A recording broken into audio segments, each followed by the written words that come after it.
Hello students. In this class, actually we are going to discuss about the socio-cultural policy of the British and socio-religious reform movement in our country. तो आज की चर्चा में हम लोग सामाजिक सांस्कृतिक नीति के विषय में चर्चा कर रहे होंगे जो कि अंग्रेजों ने हमारे लिए विकसित की थी, यानी कि हमारा शोषण करने के लिए विकसित किया था और उनकी प्रतिक्रिया स्वरूप जो वो लगातार हमारे समाज और हमारे धर्म की खामियों को, कमियों को दुनिया के सामने रख करके हमें नीचा दिखा रहे थे, उसके विरुद्ध जो हमने प्रतिक्रिया दी थी, उस प्रतिक्रिया को हम सामाजिक धार्मिक सुधार आंदोलन कहते हैं। तो ये टॉपिक मॉडर्न इंडिया का खासकर प्रिलिमिनरी एग्जामिनेशन के पॉइंट ऑफ व्यू से बहुत ज्यादा इंपॉर्टेंट है।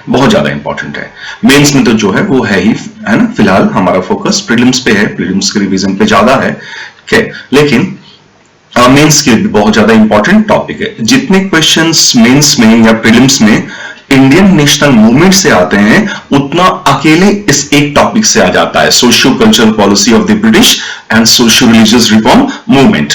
तो यूनिट 2 में, मॉडर्न इंडिया के यूनिट 2 में मैंने आप लोगों को बताया था कि इस इकाई या इस यूनिट में हम लोग अंग्रेजों की सामाजिक, धार्मिक, आर्थिक या राजनीतिक, प्रशासनिक इन सभी नीतियों के विषय में चर्चा करते हैं। और यूनिट 3 में हम इंडियन रिस्पॉन्सेस लेते हैं ना, इंडियन रिस्पॉन्सेस और response of the Indians against the British rule and the British policies. तो आप देखेंगे कि सोशियो कल्चरल पॉलिसी जो अंग्रेजों ने बनाई, सोशियो कल्चरल पॉलिसी, सामाजिक सांस्कृतिक नीति। तो जब अंग्रेजों ने सामाजिक सांस्कृतिक नीति का विकास किया तो उनका उद्देश्य कोई हमारा कल्याण करना नहीं था और ना ही हमारे समाज या हमारे धर्मों में व्याप्त बुराइयों को दूर करना था। इनका मूल उद्देश्य अपने साम्राज्यिक एवं औपनिवेशिक हितों की पूर्ति करना था। तो अपने हितों की पूर्ति करने के लिए उन्होंने भारतीय समाज, संस्कृति एवं धर्मों को लेकर के एक विशेष प्रकार की नीति बनाई थी। उसी को हम लोग सामाजिक सांस्कृतिक नीति के अंतर्गत पढ़ रहे होते हैं। अब चूंकि अंग्रेजों ने सामाजिक सांस्कृतिक नीति का विकास अपने औपनिवेशिक हितों को ध्यान में रखकर किया था, अतः हमें भी पढ़ते वक्त सामाजिक सांस्कृतिक नीति को पढ़ते वक्त अंग्रेजों की औपनिवेशिक नीति को ध्यान में रखना होता है और उसको ध्यान में रखते हुए हम इसे दो भागों में बांट लेते हैं। मैंने आपको बताया था कि औपनिवेशिक नीति का प्रथम चरण वणिकवादी चरण था, क्या ना, वणिकवादी चरण या मर्केंटाइलिस्टिक फेज, क्या ना, आपको याद होगा मर्केंटाइलिस्टिक फेज या वणिकवादी चरण। तो वणिकवादी चरण को हम लोग ले रहे होते हैं 1750 के दशक से लेकर के 1813, क्या ना। तो वणिकवादी चरण या मर्केंटाइलिस्टिक फेज। और दूसरा हम लोग क्या लेते हैं, मुक्त व्यापार का चरण, क्या ना, फ्री ट्रेड, मुक्त व्यापार का चरण, क्या ना, या फेज ऑफ फ्री ट्रेड। तो phase of free trade from 1813 till 1857 और सो, क्या ना। तो लैंडमार्क ईयर्स हम लोग ले लेते हैं याद रखने के लिए, और जहां पे बड़े नीतिगत बदलाव आए हों वो वर्ष ले लेते हैं। तो वणिकवादी चरण में आपने पढ़ा था कि इस चरण में अभी England was experiencing industrialisation, England had been experiencing industrialisation. इस चरण में इंग्लैंड औद्योगिकरण से गुजर रहा था, ठीक है ना। इंग्लैंड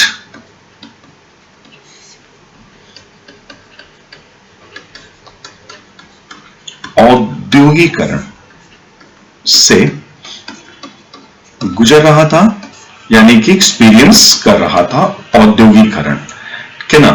तो जब इंग्लैंड औद्योगिकरण से गुजर रहा था तो ईस्ट इंडिया कंपनी को क्या निर्देश मिले हुए थे? ईस्ट इंडिया कंपनी को निर्देश मिले हुए थे कि आप भारत में ही पैसा उगाही करो और भारत के पैसे से ही भारत का सामान खरीद के यूरोप ला करके बेचो और भारी मुनाफा कमाओ। यानी कि वो जब हमारा सामान इस चरण में खरीद रहे थे तो हमारे ही पैसे से, जो उन्होंने बंगाल, मराठा, मैसूर इत्यादि रियासतों से, किंगडम से निकाला था, और इससे वो लोग इन्वेस्टमेंट नाम देते थे। तो इंग्लैंड औद्योगिकरण से गुजर रहा था तो अभी उन्हें हमारे समाज में हस्तक्षेप करने की कोई आवश्यकता नहीं महसूस हो रही थी। तो इस चरण में अंग्रेजों ने क्या बनाया था? इस चरण में अंग्रेजों ने एक नीति बनाई थी, a policy of non interference. ठीक है ना, a policy of non interference, तो हस्तक्षेप की नीति, हस्तक्षेप की नीति, यानी कि भारतीयों के सामाजिक और सांस्कृतिक मसलों में हस्तक्षेप नहीं किया जाएगा। तो ईस्ट इंडिया कंपनी की सरकार ने भारत के सामाजिक सांस्कृतिक मसलों में हस्तक्षेप की नीति का पालन किया था, कम से कम 1810-1813 तक किया था कि ये जैसे हैं इनको वैसे छोड़ दो, अभी हमें इनमें कोई छेड़छाड़ नहीं करना है। ठीक है, तो पॉलिसी ऑफ नॉन इंटरफेरेंस, हस्तक्षेप की नीति।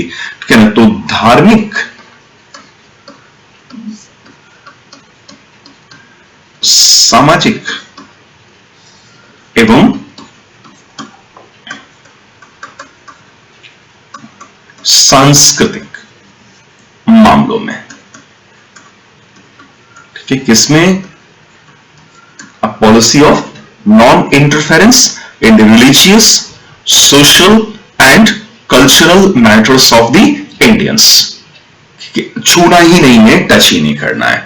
अब दूसरी तरफ जब एक बार इंग्लैंड का औद्योगिकरण पूर्ण हो गया तो 1813 तक आते आते industrialisation of England had been completed. 1813 तक आते आते इंग्लैंड का औद्योगिकरण पूर्ण हो चुका था। ठीक है ना, इंग्लैंड का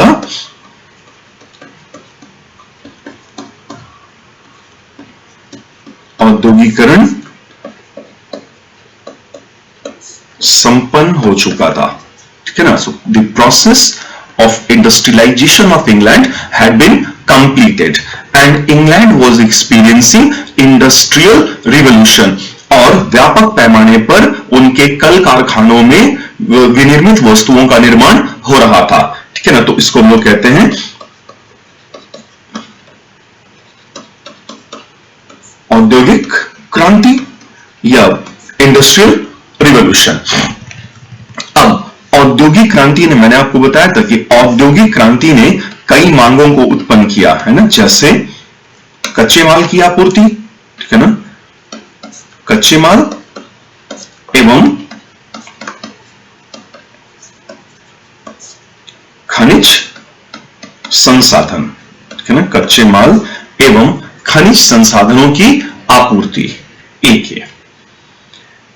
दूसरी मांग चीप लेबर, सस्ता श्रम, और तीसरी मांग एकाधिकारवादी बाजारों की आवश्यकता, एकाधिकारवादी बाजारों की आवश्यकता। ठीक है ना, they were looking for monopolized markets to sell their factory made goods at the prices at the cost at the prices fixed by themselves, and other countries traders were not allowed to sell or to trade there, monopolized market।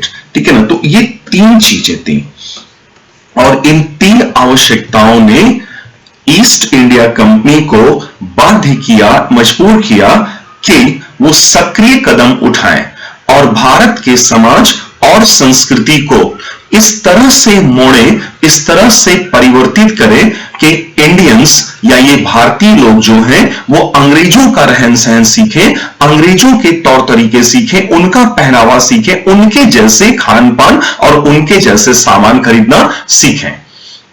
तो मूल उद्देश्य वास्तव में उन्हें अपना सामान बेचने का था। और तब भारत के समाज और संस्कृति को अंग्रेजों ने इस प्रकार से परिवर्तित करना, इस प्रकार से रूपांतरित करना प्रारंभ किया कि भारतीय समाज औपनिवेशिक नीतियों के चपेट में आ जाए और भारतीय लोग ये अंग्रेजों की तरह रहन सहन में ढल जाएं और उन्हीं के जैसे पहनावा, खान पान और सामान खरीदे, उन्हीं के जैसे बिहेव करना शुरू कर दें। ठीक है, तो यहां से अब 1813 के आगे आप देखेंगे कि active steps were raised to transform, ठीक है ना, to transform Indian society and culture. भारतीय समाज एवं संस्कृति को रूपांतरित करने के लिए सक्रिय कदम उठाए गए। तो हमारे समाज एवं संस्कृति को रूपांतरित करने के लिए सक्रिय कदम उठाए गए। ठीक है, सक्रिय कदम उठाए गए। अब ये जो भी कदम उठा रहे हैं, इनके द्वारा उठाए गए कदमों का उद्देश्य क्या है? इनके द्वारा उठाए गए कदमों का उद्देश्य ये कि इंडियन सोसाइटी को कॉलोनियल सोसाइटी के रूप में या भारतीय समाज को औपनिवेशिक समाज के रूप में परिवर्तित किया जाए। उद्देश्य यही कि औपनिवेशिक, ठीक है ना, औपनिवेशिक भारतीय समाज एवं संस्कृति को औपनिवेशिक समाज, कॉलोनियल सोसाइटी के रूप में, कॉलोनियल सोसाइटी और कल्चर के रूप में परिवर्तित कर दिया जाए। और जब एक बार भारतीय समाज और संस्कृति औपनिवेशिक समाज और संस्कृति में रूपांतरित हो जाएगी तो हमारे पास कोई चारा नहीं बचेगा कि हम उन्हीं के जैसे रहन सहन में ढल जाएं और उन्हीं का सामान खरीदना शुरू कर दें।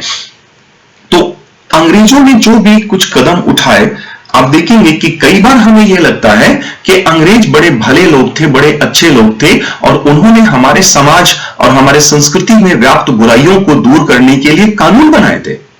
कई बार लोगों को यह भ्रम हो जाता है कि अंग्रेज अच्छे लोग थे, अंग्रेजों ने हमारा उद्धार किया, अंग्रेजों ने हमारे समाज में सुधार किया, लेकिन उद्देश्य कुछ और ही था। real intention behind their legislations to eradicate social evils, social malpractices was their economic interest and political interest. So they wanted to hegemonize Indian society and culture. They wanted to establish their hegemony over mind and soul of the Indians. ठीक है, तो जैसे कि आप देखेंगे कि regulation number 17 of 1829 act 1829 में एक अधिनियम पारित किया गया और उस अधिनियम की धारा 17 के अंतर्गत सती सिस्टम वॉज बैंड, ठीक है ना, सती प्रथा पर प्रतिबंध, सती प्रथा पर प्रतिबंध लगाया गया। अब देखिए ना, मानवतावादी दृष्टिकोण से अगर हम लोग देखें तो हमें क्या लगेगा, और ये ठीक भी है कि हमें ये लगेगा कि बताओ सती प्रथा का प्रचलन था उस जमाने में, कुछ विधवाओं को उनके पति की चिता पर चाहे अनचाहे जला दिया जाता था, तो ये बड़ा अमानवीय लग रहा। ठीक है, मानवीय था, अमानवीय था, जो भी था, मानवीय ही था निश्चित तौर पर, लेकिन इस तरह की अमानवीय प्रथा को रोकने का जब काम अंग्रेजों ने किया, तो इसमें अंग्रेजों का इंटेंशन जो था, अंग्रेजों की जो सोच थी, वो मैलाफाइड थी कि वो भारतीयों को इस हद तक रूपांतरित करें, ज्यादा नहीं, थोड़ा सा रूपांतरित कर दे कि वो अंग्रेजों की तरफ के रहन सहन में ढल जाएं। तो सती सिस्टम, सती प्रथा पर रोक लगाई गई। अब सती प्रथा पर रोक लगाने के लिए दो लोगों ने बड़ा कार्य किया। एक उस वक्त के गवर्नर जनरल, ठीक है ना, governor general of Bengal Lord William Bentinck, ठीक है, और दूसरा हमारे सामाजिक धार्मिक सुधारक, father of Indian awakening, father of Indian renaissance, Raja Ram Mohan Roy, ठीक है ना। तो राजा राम मोहन रॉय ने सती प्रथा पर प्रतिबंध लगाने के लिए बहुत प्रयास किया था, और इन्होंने बहुत सारा पिटीशन गवर्नर जनरल के सामने रखा था कि हमारे यहां समाज में सती प्रथा का प्रचलन है, इसे समाप्त किया जाना चाहिए। तो विलियम बेंटिंक की मदद से एक रेगुलेशन पारित किया गया, रेगुलेशन नंबर 17 ऑफ 1829 एक्ट, और सती प्रथा को प्रतिबंधित कर दिया गया। एक कदम यह उठाया गया। फिर दूसरा कदम उठाया अंग्रेजों ने कि रेगुलेशन नंबर 5 ऑफ 1843 एक्ट, ठीक है ना। तो 1843 के अधिनियम की धारा 5 के अंतर्गत गुलाम रखे जाने पर प्रतिबंध लगा दिया गया, गुलामी प्रथा पर रोक लगाई, ठीक है ना। सो practicing slavery was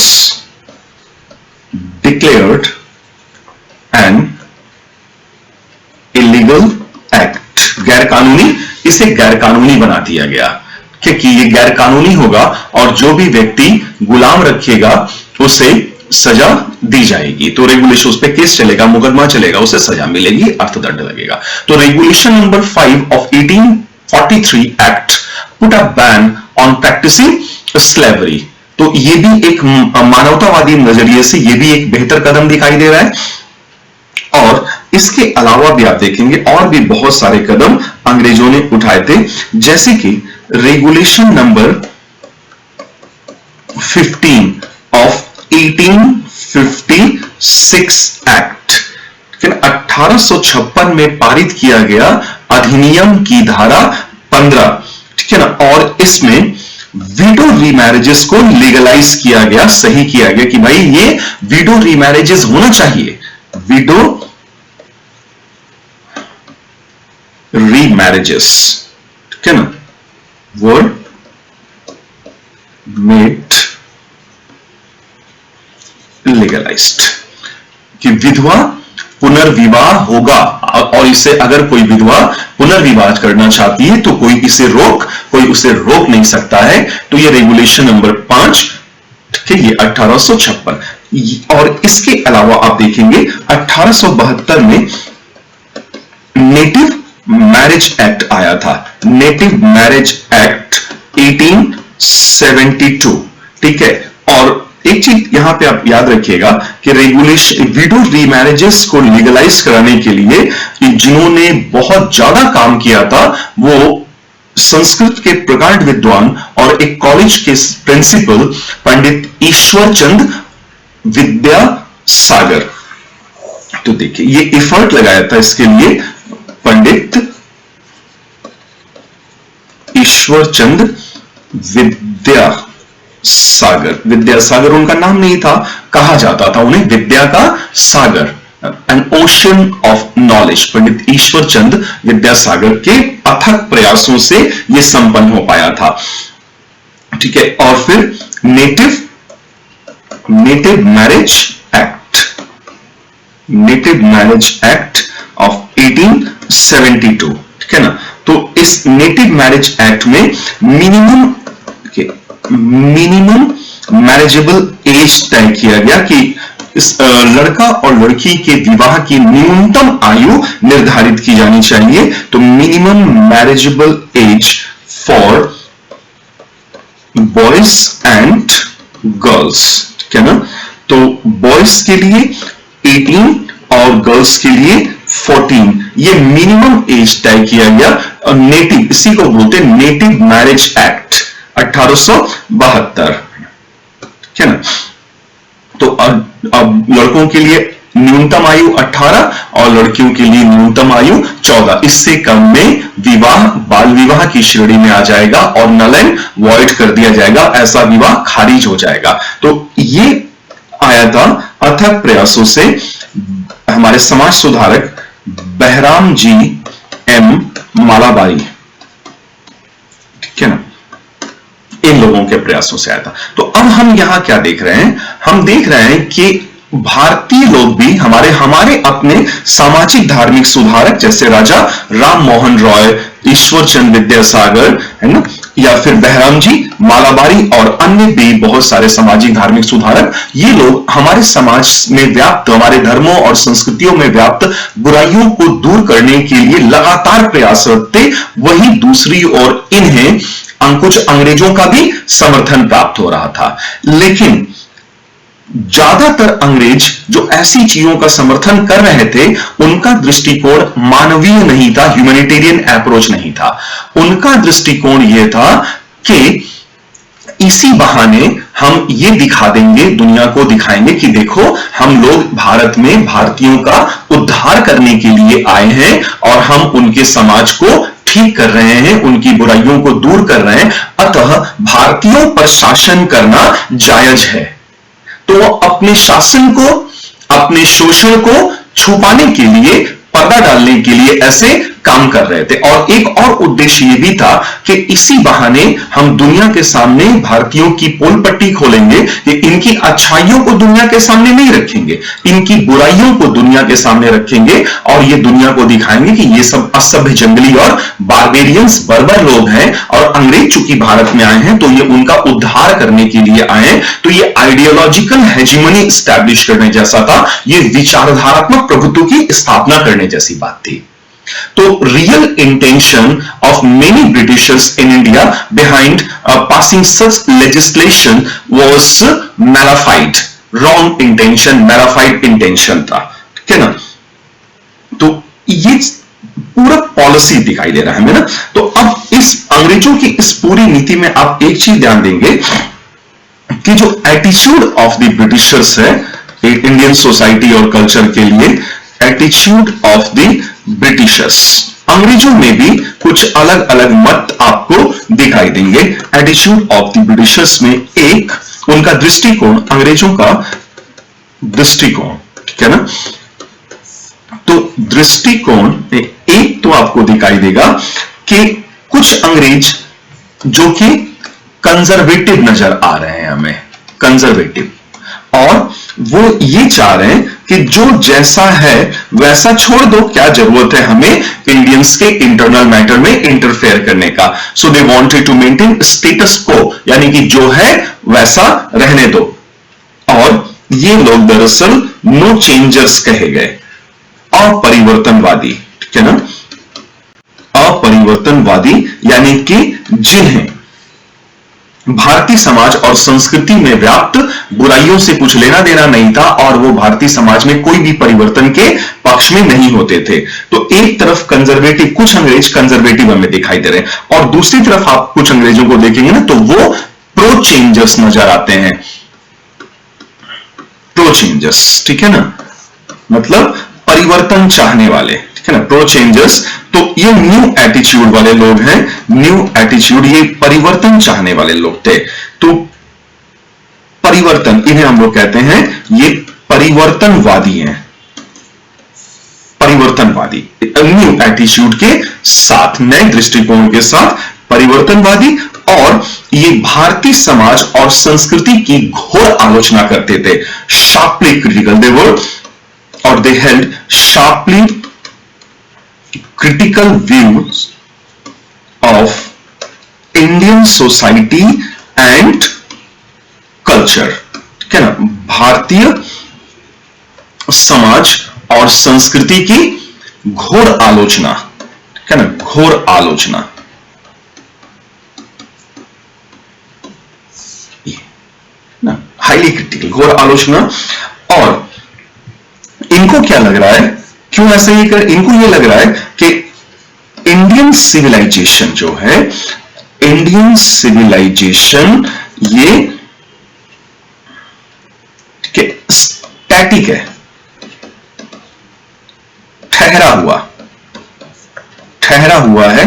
भारतीय संस्कृति और सभ्यता ठहरा हुआ है, स्टैटिक है। और दूसरा ये कह रहे हैं हमें कि ये लोग अनसिविलाइज्ड हैं, इंडियंस अनसिविलाइज्ड, ठीक है ना, मतलब असभ्य। अब बताइए, ऐसा तो बिल्कुल भी नहीं था, लेकिन अंग्रेज ऐसा कह रहे हैं। जो न्यू एटीट्यूड वाले प्रोचेंजर्स थे वो इंडियंस को असभ्य जंगली बता रहे हैं और भारतीय सभ्यता को ठहरा हुआ बता रहे हैं, क्योंकि ये हमारी बुराइयों को ही, ये हमारी कमियों को ही दुनिया के सामने उभार रहे थे। हमारी अच्छाइयों को तो बहुत कम ही लोग थे, बहुत कम अंग्रेज थे जो हमारी अच्छाइयों को दुनिया को बताते थे और थोड़ा सम्मानजनक मत रखते थे, नहीं तो ऐसा नहीं था, ठीक है। तो असभ्य और ठहरा हुआ बता रहे हैं। अब इनमें भी आप देखेंगे जो हाईली क्रिटिकल थे ना, इनमें भी दो दृष्टिकोण आपको दिखाई देगा इनमें भी। तो एक जो कॉलोनियल आउटलुक वाले अंग्रेज थे,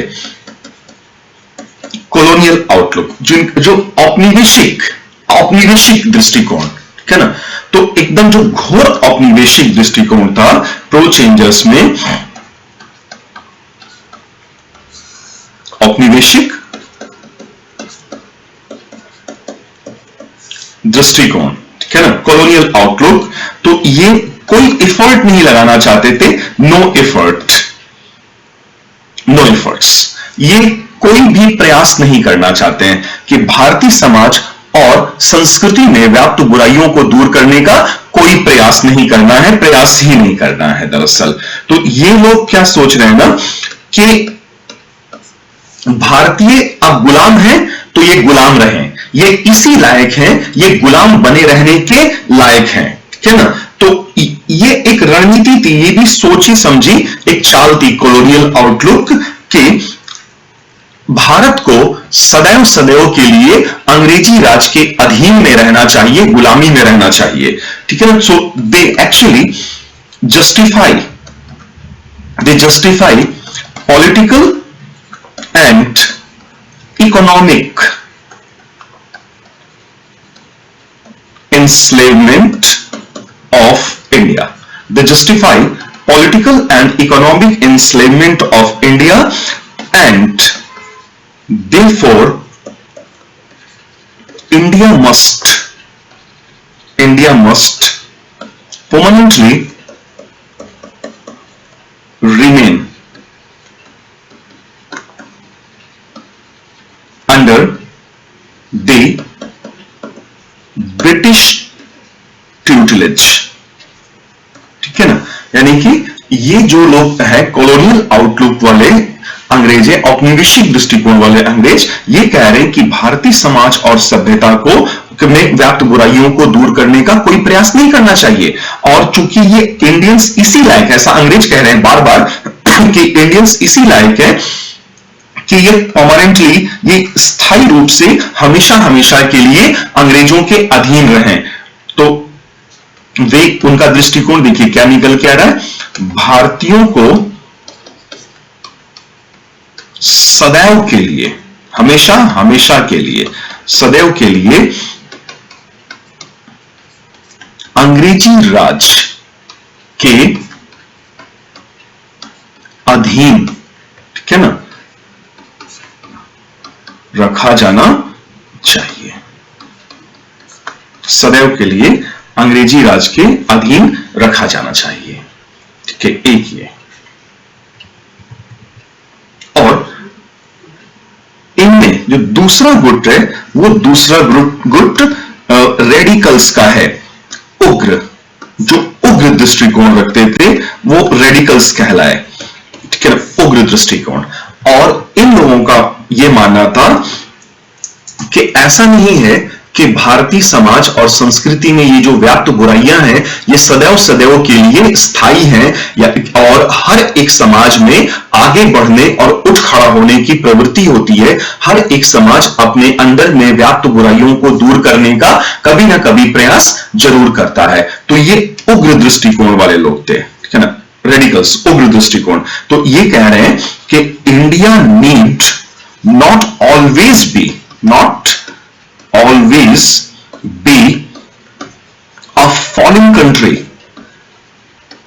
India need not always be a falling country, कि भारत हमेशा, भारत जैसा देश हमेशा के लिए थोड़ी ना ये बुराइयों में घिरा रहेगा, क्योंकि हर एक देश, हर एक समाज में उठ खड़ा होने की और सुधार करने की प्रवृत्ति अवश्य ही आती है। तो country for all societies has the capacity to improve. For all societies has the capacity to improve. ठीक है ना? तो ये लोग कह रहे हैं कि इसके लिए इंडियंस को क्या करना चाहिए? इसके लिए इंडियंस को मॉडर्न वेस्टर्न साइंस पढ़ना चाहिए। Modern western science, philosophy and literature, philosophy and literature, ठीक है ना। आधुनिक पश्चिमी विज्ञान, दर्शन और साहित्य। अब क्या हमारे यहां, हमारे सभ्यता, हमारे संस्कृति में साहित्य और दर्शन की कमी रही है, जो हम पश्चिमी साहित्य या दर्शन पढ़ने जाते। मैं ये नहीं कह रहा हूं कि पश्चिमी साहित्य या दर्शन पढ़ना बुरा है, पढ़ना चाहिए। हर एक का दर्शन हमें जानना चाहिए, विज्ञान जानना चाहिए, साहित्य जानना चाहिए। संस्कृतियों के बीच में आदान प्रदान होता है, लेकिन किसी को किसी बहाने से नीचा नहीं दिखाए जाने का प्रयास किया जाना चाहिए। तो ये लोग जो है ना, ये रेडिकल्स, ये नीचा दिखाने का प्रयास करें। हाँ, हालांकि ये जरूर कह रहे हैं कि हर सोसाइटी में, हर समाज में बाउंस बैक करने की, सुधार करने की गुंजाइश जरूर होती है, और उसके लिए वो प्रयास करते हैं। लेकिन वो रास्ता हमें क्या दिखा रहे हैं कि भाई अगर आपको सुधार करना है, आधुनिक बनना है, तो आप पश्चिमी विज्ञान पढ़ो, ठीक है ना, पश्चिमी तरीके से आधुनिकीकृत हो, और पश्चिमी दर्शन और पश्चिमी साहित्य पढ़ो। यानी कि आप कालिदास छोड़ करके विलियम शेक्सपियर पढ़िए, ठीक है ना, आप दूसरी किताबें पढ़िए। आप अपने मैथमेटिक्स की बात मत करिए, आप आर्यभट्ट की बात मत करिए, आप वराहमिहिर की बात मत करिए, ठीक है ना। आप पश्चिमी मैथमेटिशियंस, वेस्टर्न मैथमेटिशियंस की बात करिए। भाई हमारी भी हजारों अचीवमेंट्स रहे, उपलब्धियां रही हैं, लेकिन फिलहाल हम अपनी बात नहीं कर रहे हैं। फिलहाल हम लोग बात कर रहे हैं अंग्रेजों में जो रेडिकल्स थे, ठीक है ना, जो प्रो चेंजर्स थे। तो प्रो चेंजर्स अंग्रेज जो चाहते थे परिवर्तन, और वो भारतीय समाज और संस्कृति की घोर आलोचना कर रहे हैं। तो और इंडियंस को अनसिविलाइज्ड बोल रहे हैं, इंडियन सोसाइटी को, इंडियन सिविलाइजेशन को स्टैटिक बोल रहे हैं, और अनसिविलाइज्ड बारबेरियंस बोल रहे हैं। उनमें दो दृष्टिकोण हमें दिखाई दे रहा है, ठीक है ना। एक कॉलोनियल आउटलुक हमें दिखाई दे रहा है, ठीक है ना, कॉलोनियल आउटलुक दिखाई दे रहा है, और दूसरा रेडिकल दिखाई दे रहा है। तो कॉलोनियल आउटलुक वाले लोग बोल रहे हैं, औपनिवेशिक दृष्टिकोण के लोग ये कह रहे हैं अंग्रेज, कि भारतीय समाज और संस्कृति के उत्थान के लिए कोई प्रयास नहीं किया जाना चाहिए, और इन्हें सदैव सदैव के लिए अंग्रेजी शासन के अधीन रखा जाना चाहिए। लेकिन उनमें कुछ रेडिकल्स हैं, तो रेडिकल्स लोग ये कह रहे हैं कि हमेशा के लिए भारत पतित नहीं बना रहेगा, हमेशा के लिए इनमें बुराइयां नहीं रहेंगी, क्योंकि हर समाज में यह क्षमता होती है कि वह अपने में सुधार लाए। लेकिन यह रास्ता हमें क्या दिखा रहे हैं? पश्चिम के तरीके से रास्ता दिखा रहे हैं। खैर, कम से कम ये थोड़ा रास्ता दिखा तो रहे थे। लेकिन अब देखिए, मॉडर्नाइजेशन की जब बात आई कि भाई आधुनिकीकरण किया जाना चाहिए, आधुनिकीकरण करिए, मॉडर्नाइजेशन करिए, ठीक है ना। तो मॉडर्नाइजेशन का मतलब तर्क, विज्ञानवाद, मानवतावाद, अन्वेषणात्मक क्षमता, logic, rationality, scientific temperament, enquiring spirit, humanism, humanitarian approach. तो मॉडर्नाइजेशन की जब बात आई ना, तो अंग्रेजों ने ये बताया, इनमें भी देखिए कि दो तरीके से ये अंग्रेज सोच रहे हैं। अगर ये हमारा फुल मॉडर्नाइजेशन करे, ठीक है ना, अगर फुल मॉडर्नाइजेशन कर दे, पूर्ण रूप से भारत का आधुनिकीकरण करे अंग्रेज जैसा कि इंग्लैंड में था, तो पूर्ण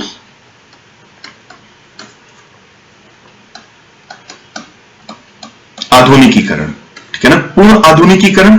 अब अंग्रेज अगर हमारा पूर्ण आधुनिकीकरण कर देते तो हम उसी समय ना आजाद हो जाते।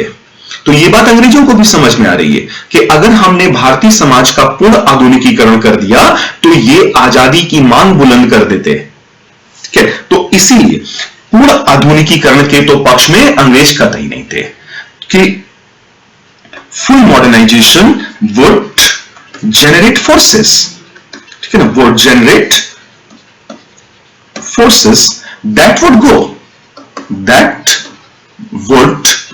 go against the British Raj. Full modernization of Indian society would generate forces that would go against the British Raj itself, ठीक है ना। और जब आदमी आधुनिकीकरण हो जाएगा ना तो गुलामी की जंजीरों को तोड़ देगा ना, तो फिर इनका रूल भी तो खत्म हो जाएगा। तो ये लोग ये भी कह रहे हैं and would in long run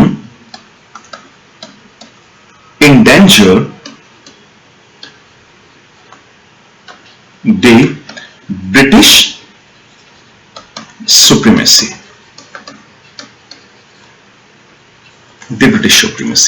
So full modernization of India would generate forces that would go against the British Raj and would in long run endanger the British supremacy in India.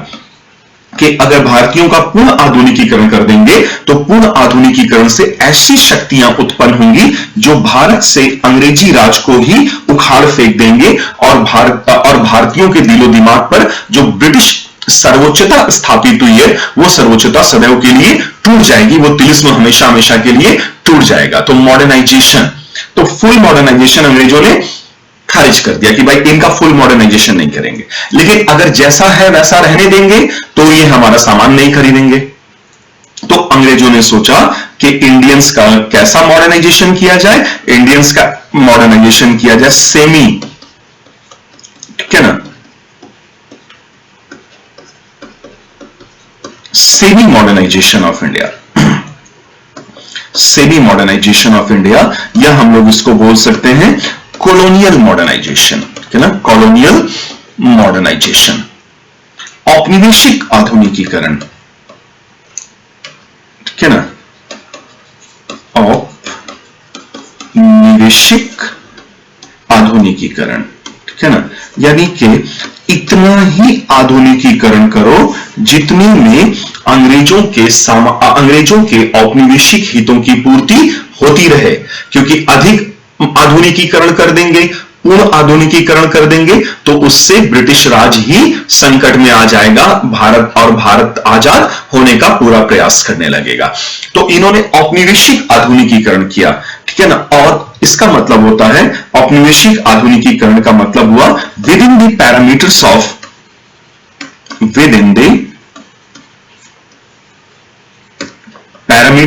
Of and with a view to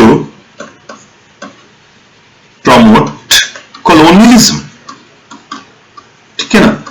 उपनिवेशवाद इस तरह से आधुनिकीकरण करो कि ये उपनिवेशवाद को आगे बढ़ाते रहें और ये ब्रिटिश विचारधारात्मक प्रभुत्व से बाहर ना निकले और ब्रिटिश शासन भारत पर लंबे समय तक, अनगिनत समय तक चलता ही जाए, शाश्वत रूप से चलता ही जाए, ठीक है।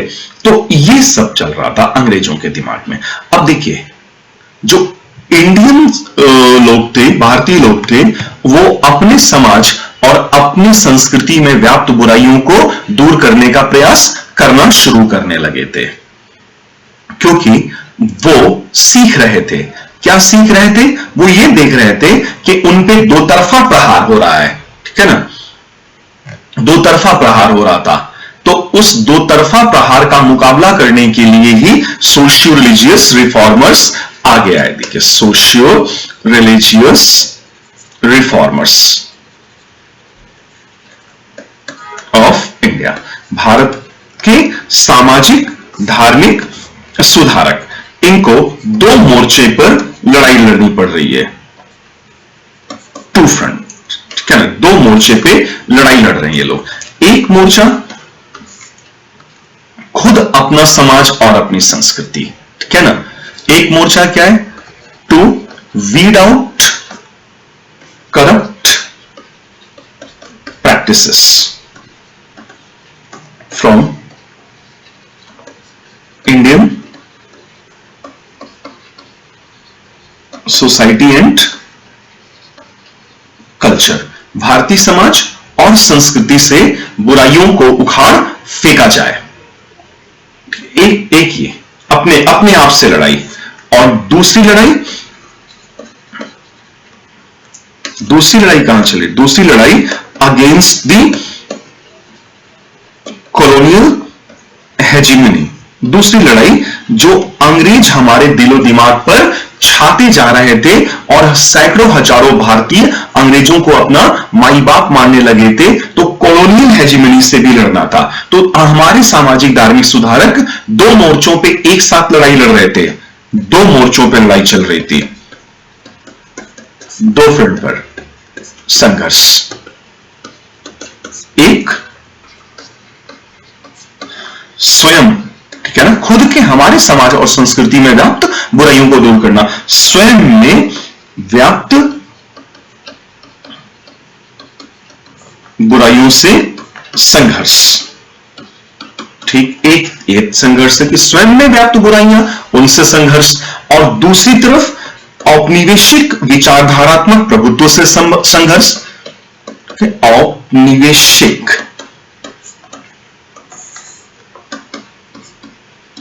विचार धारात्मक प्रभुत्व से संघर्ष, औपनिवेशिक विचारधारात्मक प्रभुत्व से संघर्ष,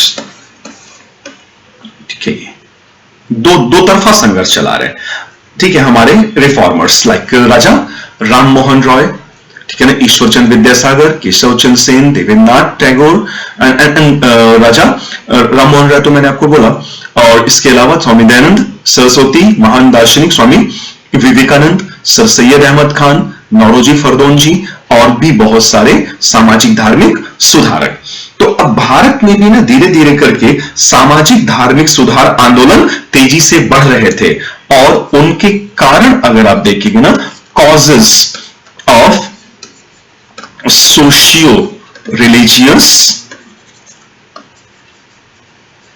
रिफॉर्म मूवमेंट, सामाजिक धार्मिक सुधार आंदोलनों के कारण, कॉजेस, कैसे राजा राम मोहन रॉय के दिमाग में यह बात आ रही है कि हमारे समाज में बुराइयां व्याप्त हैं, हमारे धर्मों में बुराइयां व्याप्त हैं, ठीक है ना। तो इसका एक बड़ा कारण देखिए था, जैसे जैसे आधुनिक शिक्षा का प्रचार और प्रसार होता जा रहा था, मॉडर्न एजुकेशन, तो मॉडर्न एजुकेशन ना मिडिवल एजुकेशन या एंशिएंट एजुकेशन से एक मायने में इस तरह से भिन्न था कि मॉडर्न एजुकेशन सेक्युलर और साइंटिफिक था, सेकुलर और साइंटिफिक एजुकेशन।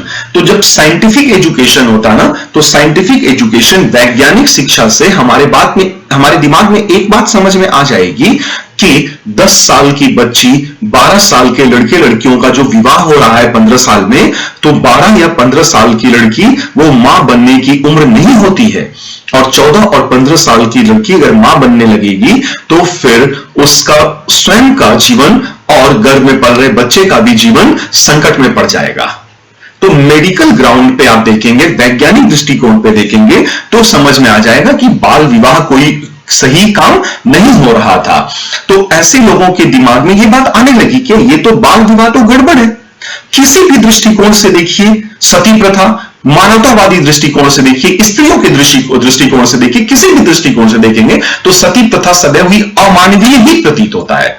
तो ये कोई अचीवमेंट नहीं रहा है हमारे सोसाइटी का। जो बुराई है वो बुराई है, जो अचीवमेंट है वो अचीवमेंट है, जो उपलब्धियां हैं वो उपलब्धियों के तौर पे देखिए, जो बुराइयां रही हैं बुराइयों के तौर पे देखिए। क्योंकि कोई भी समाज एकदम आदर्श समाज नहीं होता है, हर एक समाज में एक अच्छाइयां और थोड़ी बहुत बुराइयां जरूर विद्यमान होती हैं। हाँ, और बुराइयों को दूर करने का सतत प्रयास अवश्य किया जाना चाहिए, ठीक है ना। तो सेकुलर और साइंटिफिक एजुकेशन ये धीरे धीरे फैलता जा रहा था 17वीं 18वीं शताब्दियों से, और हमारे लोग भी, हमारे पढ़े लिखे मध्यम वर्ग के लोग भी, वो जब आधुनिक शिक्षा पद्धति में आए तो वो इन चीजों से परिचित होना शुरू हुए कि आधुनिक शिक्षा धर्मनिरपेक्ष अधिक होनी चाहिए। यानी कि आप धार्मिक शिक्षा भी लीजिए, लेकिन धार्मिक शिक्षा के साथ साथ महत्व जो होता है वो धर्मनिरपेक्ष शिक्षा का भी होता है। आपको मैथमेटिक्स पढ़ना होगा, फिजिक्स पढ़ना होगा, आपको ह्यूमैनिटीज के सब्जेक्ट पढ़ने होंगे, केमिस्ट्री पढ़ना होगा, इंडस्ट्रियल केमिस्ट्री पढ़नी होगी, ठीक है, मॉडर्न टेक्नोलॉजीज को पढ़ना होगा। बाकी आप अपने घर में कुरान भी पढ़िए, आप अपने घर में भागवत गीता पढ़िए, वेद पढ़िए, कोई मना नहीं कर रहा है, ठीक है ना। तो रिलीजियस एजुकेशन एक अलग मुद्दा होता है, ठीक है, वो ज्यादातर मामलों में व्यक्तिगत हो जाएगा। लेकिन सेकुलर और साइंटिफिक एजुकेशन वो पूरे समाज के लिए एक साथ काम में आता है, और उसमें नई नई चीजें आती हैं, इनोवेशन आता है। तो रिलीजियस एजुकेशन का अपना महत्व है और वैज्ञानिक और धर्मनिरपेक्ष शिक्षा पद्धति का अपना महत्व है, ठीक है ना। दोनों को जबरदस्ती तुलना करने की कोशिश या प्रयास नहीं किया जाना चाहिए। दोनों का अपनी अपनी जगह पे महत्व बना हुआ है, क्योंकि धर्म की भी आवश्यकता लोगों के जीवन में पड़ती है ना, आध्यात्म की भी आवश्यकता पड़ती है, और भौतिकता की भी आवश्यकता पड़ रही होती है। तो मॉडर्न एजुकेशन, और इसके अलावा देखिए दूसरा, मॉडर्न एजुकेशन और मॉडर्न वैल्यूज को आगे बढ़ाने का, फैलाने का काम किया प्रेस ने, और मीन्स ऑफ कम्युनिकेशन। तो प्रेस एवं संचार के कई साधन जो धीरे धीरे करके दुनिया भर में आ रहे थे, तो प्रेस और संचार के साधनों का विकास और विस्तार, इससे भी आधुनिक मूल्यों के प्रचार और प्रसार में मदद मिली। Press and modern means of communication. तीसरा आप देखेंगे कि कुछ हद तक कुछ अंग्रेज प्रगतिशील भी तो थे, भारत में ना सही, इंग्लैंड में तो प्रगतिशील थे, यूरोप में तो प्रगतिशील थे ना।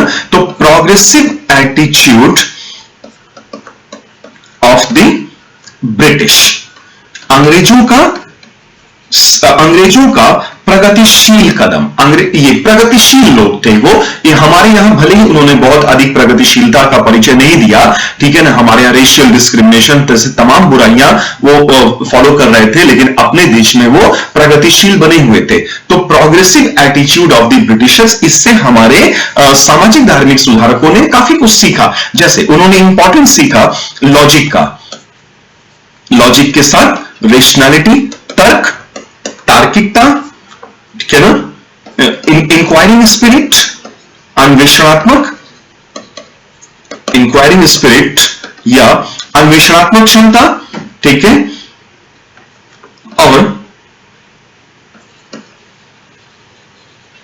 साइंटिफिक टेम्परामेंट, ठीक है ना, साइंटिफिक टेम्परामेंट, वैज्ञानिक दृष्टिकोण, साइंटिफिक टेम्परामेंट या वैज्ञानिक दृष्टिकोण। तो दृष्टिकोण वैज्ञानिक होना चाहिए, दिमाग में तर्क आना चाहिए, तार्किकता होना चाहिए, ब्लाइंड फेथ, ब्लाइंड ओबीडियंस नहीं होना चाहिए। किसी की भी बात को आंख बंद करके, आंख मूंद करके नहीं मान लेना होता है, उसके पीछे लॉजिक होना चाहिए, उसमें रेशनैलिटी होनी चाहिए। यही प्रोग्रेसिव एटीट्यूड है मॉडर्न वर्ल्ड का। यह प्रोग्रेसिव एटीट्यूड है जिसको राजा राम मोहन रॉय, केशव चंद्र सेन, दयानंद सरस्वती जैसे हमारे सामाजिक धार्मिक सुधारक सीख रहे थे, उनके दिमाग में ये बातें आ रही थी, ठीक है ना। तीसरा आप देखेंगे कि जो धर्म प्रचारक, अंग्रेज धर्म प्रचारक भारत में आए थे, तो मिशनरीज बोलते हैं, उनको एक मिशन पे आए थे, और मिशन क्या था? ईसाइयत का प्रचार और प्रसार करना। अब इनका दो, देखिए उद्देश्य क्या था? रियल इंटेंशन जो था इनका, रियल इंटेंशन वो क्या था? स्प्रेड ऑफ क्रिश्चियनिटी, ठीक है ना, स्प्रेड ऑफ क्रिश्चियनिटी।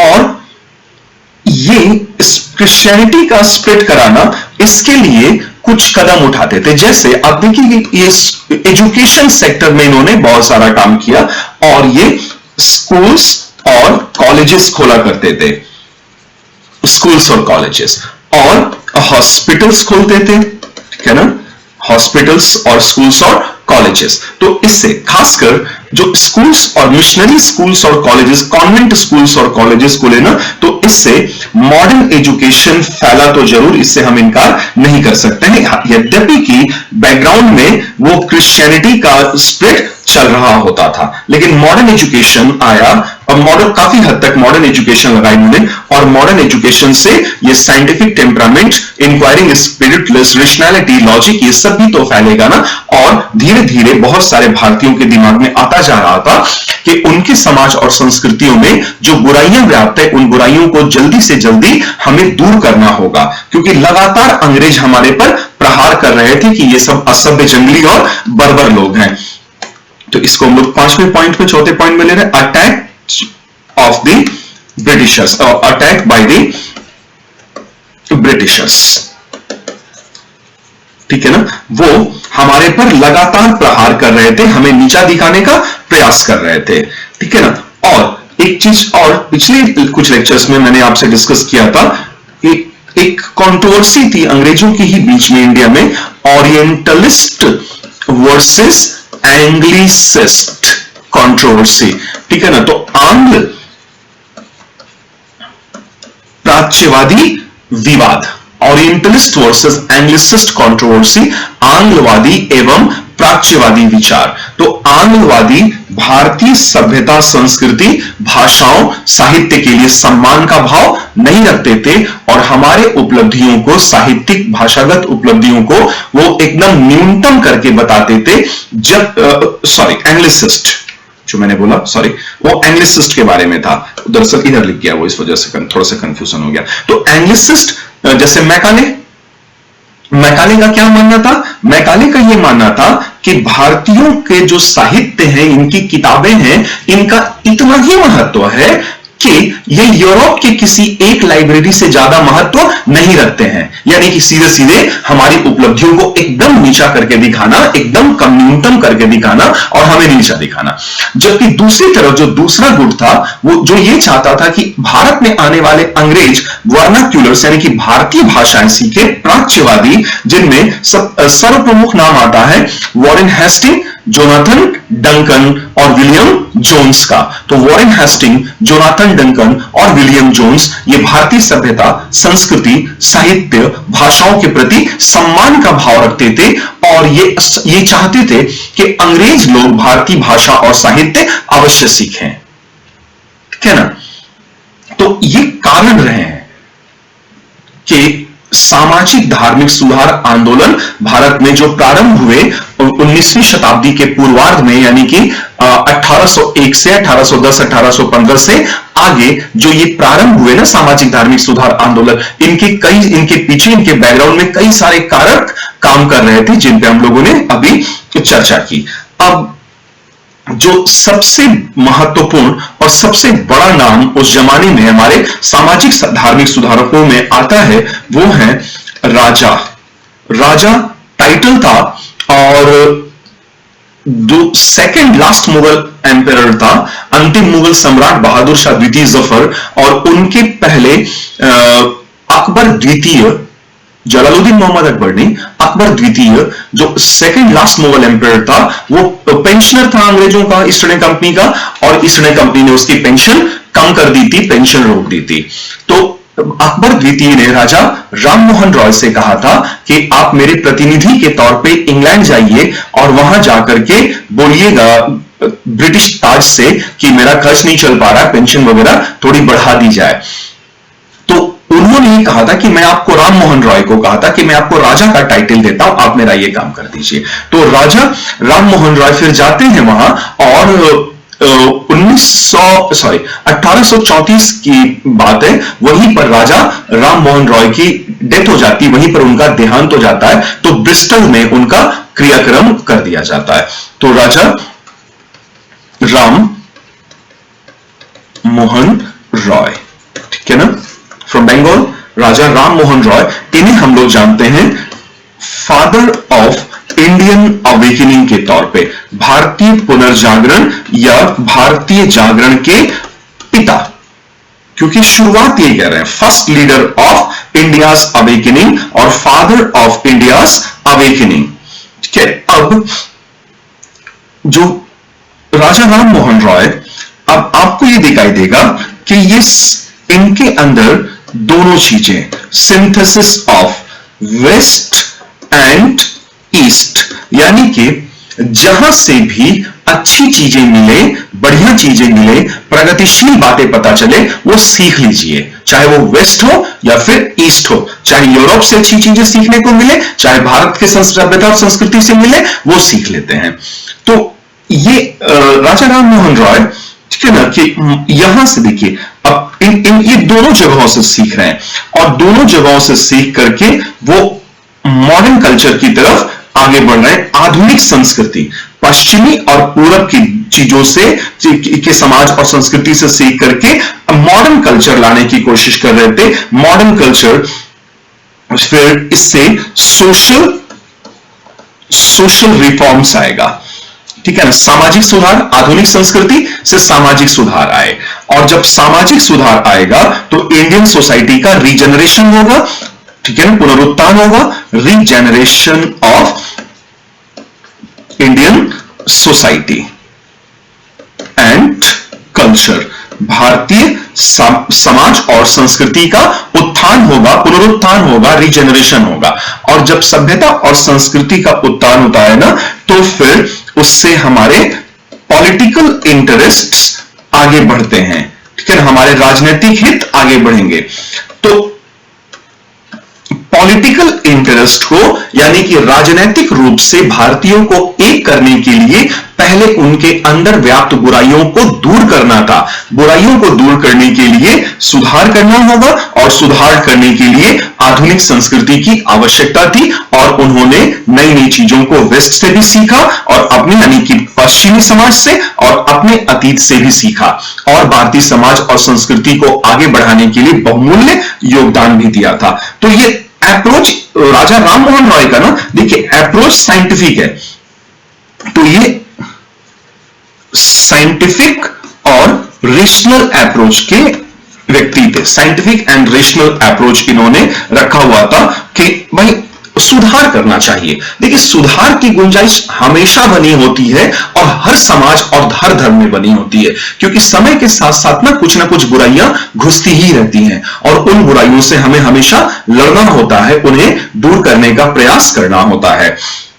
तो ये शुरुआत जो की ना, ये हमारे देश में 19वीं शताब्दी के पूर्वार्ध में शुरुआत की राजा राम मोहन रॉय ने, इसीलिए फादर ऑफ इंडियन रेनेसा या इंडियन अवेकनिंग कहा जाता है इन्हें, ठीक है ना, भारतीय पुनर्जागरण, रेनेसा का पिता। योगदान बहुत ज्यादा रहा है।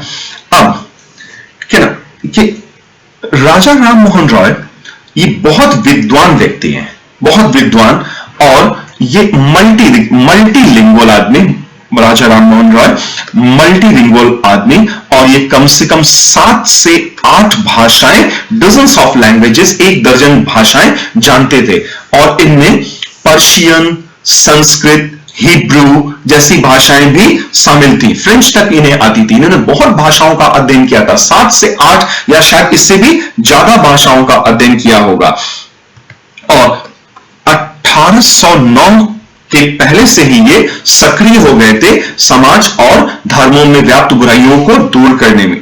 तो 1809 में इन्होंने एक टेक्स्ट बुक लिखा था, एक पर्चा लिखा था, बल्कि इनफैक्ट उसको बोलते हैं अ गिफ्ट टू मोनोथीस्ट, क्या ना, अ गिफ्ट टू मोनोथीस्ट। ये इंग्लिश में लिखा है गिफ्ट टू मोनोथीस्ट, वास्तव में इन्होंने लिखा था पर्शियन में, इनको पर्शियन भी आती थी, और लिखा था मूल रूप से जो तोहफा गिफ्ट, तोहफात उल मुबाहिदीन, ठीक है ना, ये फारसी भाषा में पर्शियन में लिखा था तोहफात उल मुबाहिदीन, अ गिफ्ट टू मोनोथीस्ट, ठीक है ना। तो अब इससे इनकी आइडियोलॉजी भी पता चल रही है। मुबाहिदीन यानी कि ये ना एकेश्वरवादी राजा, धार्मिक रूप से राजा राम मोहन रॉय बहुदेववादी नहीं थे, एक ईश्वर की पूजा करने में ज्यादा रुचि रखते थे, इस बात पे ज्यादा जोर दे रहे थे कि ईश्वर एक है और ईश्वर का आकार प्रकार नहीं है, वो रूप रंग नहीं है, वो निराकार ब्रह्म, ठीक है ना। तो राजा राम मोहन रॉय निराकार ब्रह्म की उपासना किया करते थे, तो ये पॉलीथीज्म के फेवर में नहीं थे, ठीक है ना।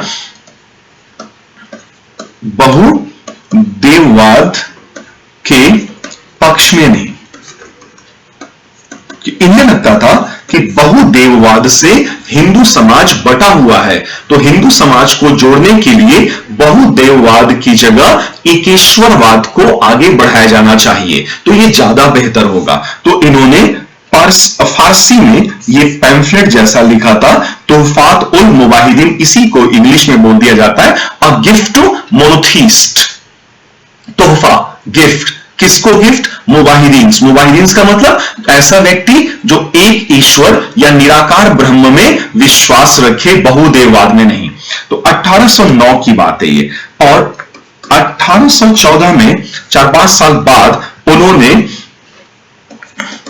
एक सभा की स्थापना की, इसको नाम रखा आत्मीय सभा, है ना। आत्मीय सभा की स्थापना की उन्होंने 1814 में, और तो बंगाली ट्रांसलेशन किया वेदास का, वेदों और 5 उपनिषदों का। उपनिषदीय दर्शन देखिए निराकार ब्रह्म का दर्शन है, ठीक है ना। तो इन्होंने पब्लिश किया,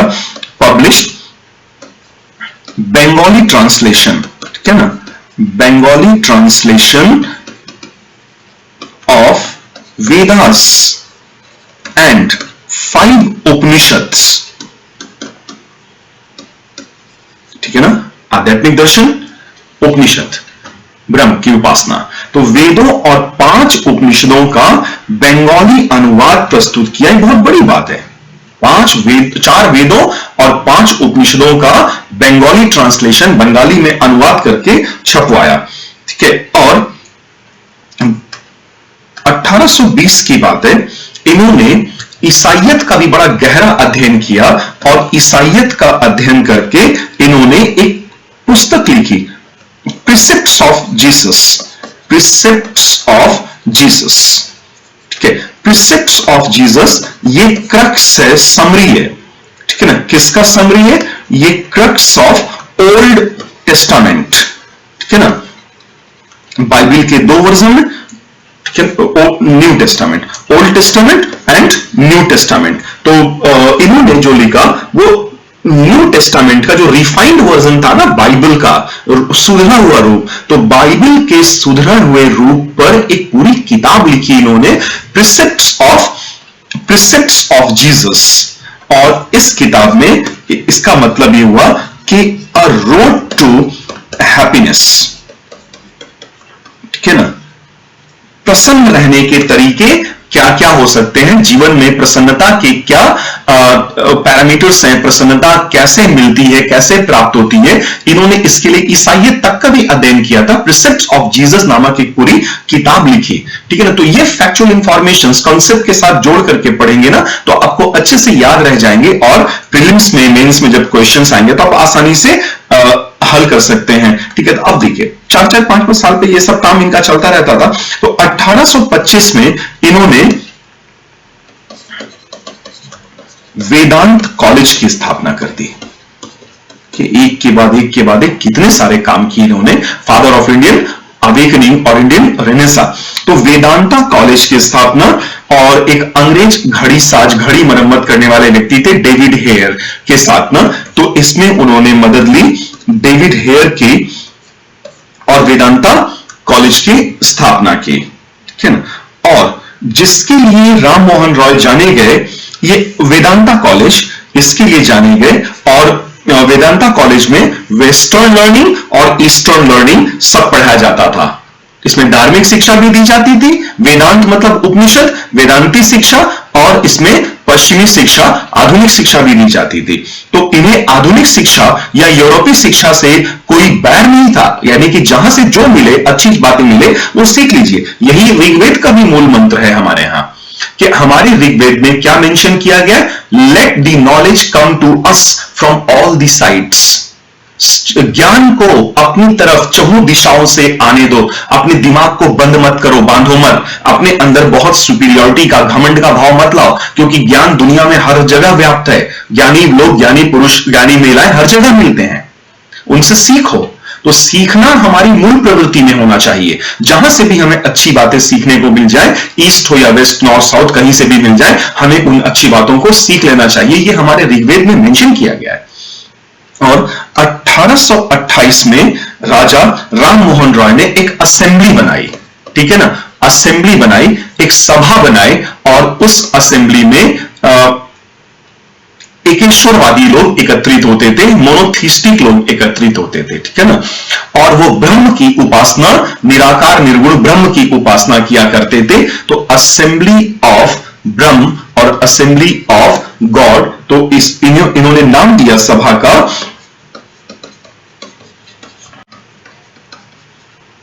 ब्रह्म सभा, या ब्रह्मो समाज भी बोल दिया जाता है। ब्रह्मो, ये बंगाली प्रोनाउंसिएशन है, ब्रह्म ब्रह्मो, रसगुल्ला रसगुल्ला, दही दही। तो ओ वाला थोड़ा सा प्रोनाउंसिएशन, वो एक्सेंट ज्यादा आता है, तो ये स्पेलिंग इसी सेंस में लिखा गया। आप ब्रह्म ए भी, BRAHMA ब्रह्म लिख दीजिए, या आप ब्रह्मो समाज लिख सकते हैं, कोई दिक्कत नहीं है। इसके लिए राजा राम मोहन रॉय सबसे ज्यादा जाने गए। और चीज देखिए, इसका मूल उद्देश्य यह था ना, ब्रह्म समाज का मूल उद्देश्य था टू प्यूरिफाई हिंदुइज्म। हिंदुइज्म या हिंदू धर्म को और ज्यादा बेहतर कैसे किया जा सके, ठीक है ना। और to purify Hinduism and to preach monotheism, ठीक है। ये एकेश्वरवाद को फैलाना चाहते थे और हिंदू धर्म की शुद्धि करना चाहते थे। उसमें और ज्यादा बेहतरी कैसे लाई जाए, इस बात का ये लगातार प्रयास करते रहते थे, ठीक है। बाकी अगर ये तो मैंने फैक्चुअल इंफॉर्मेशन आपको बताया। देखिए, अगर हम लोग राजा राम मोहन रॉय के सामाजिक, सोशल व्यूज और पॉलिटिकल व्यूज को देखेंगे, तो इन्होंने राजनीतिक मसलों को भी उठाया। ऐसा नहीं कि समाज और धर्म में व्याप्त बुराइयों को ही दूर करने का प्रयास कर रहे हैं, राजनीतिक मसलों को भी उन्होंने उठाने का काम किया था। तो सोशल व्यूज में तो आपने पढ़ा ही, मैंने पहले बताया था, he had opposed Sati system and regulation number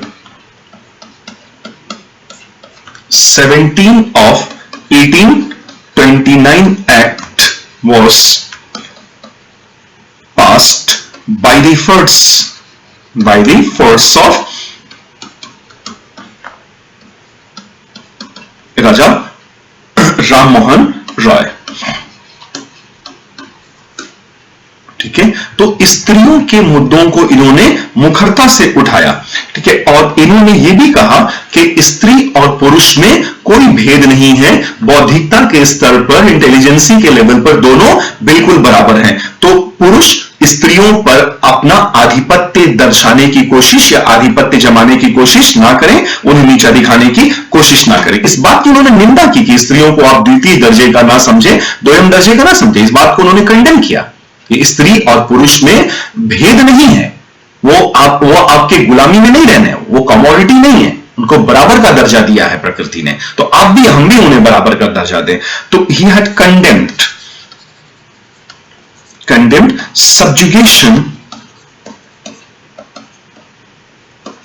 subjugation of women, ठीक है ना, कंडेम सब्जुगेशन ऑफ वुमेन। और इन्होंने जो भी इनसे बन पड़ सकता था, इन्होंने वो किया, ठीक है ना। So he also trying to weed out corrupt elements, ठीक है ना।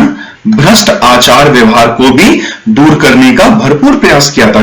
Corrupt elements from Indian religions and society, from Indian religions and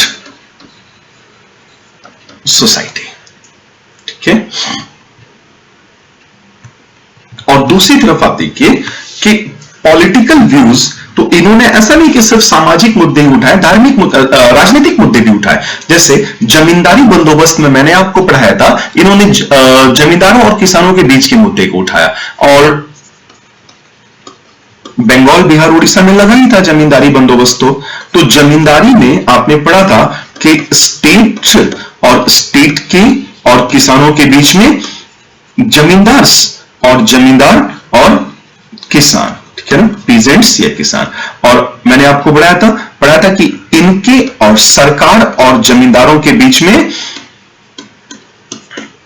settlement बना था, और जमींदारों और किसानों के बीच में कोई सेटलमेंट नहीं बना था। नो सेटलमेंट वाज एस्टैब्लिश्ड और form between the zamindars and the peasants. So zamindars were required to pay fixed, ठीक है ना, ये फिक्स्ड रेवेन्यू देते थे, और फिक्स्ड रेवेन्यू देने के बाद इन्हें छूट थी कि ये यहां से जितना चाहे मैक्सिमम वसूली कर सकते थे, जितना चाहे, उससे सरकार से कुछ मतलब नहीं था।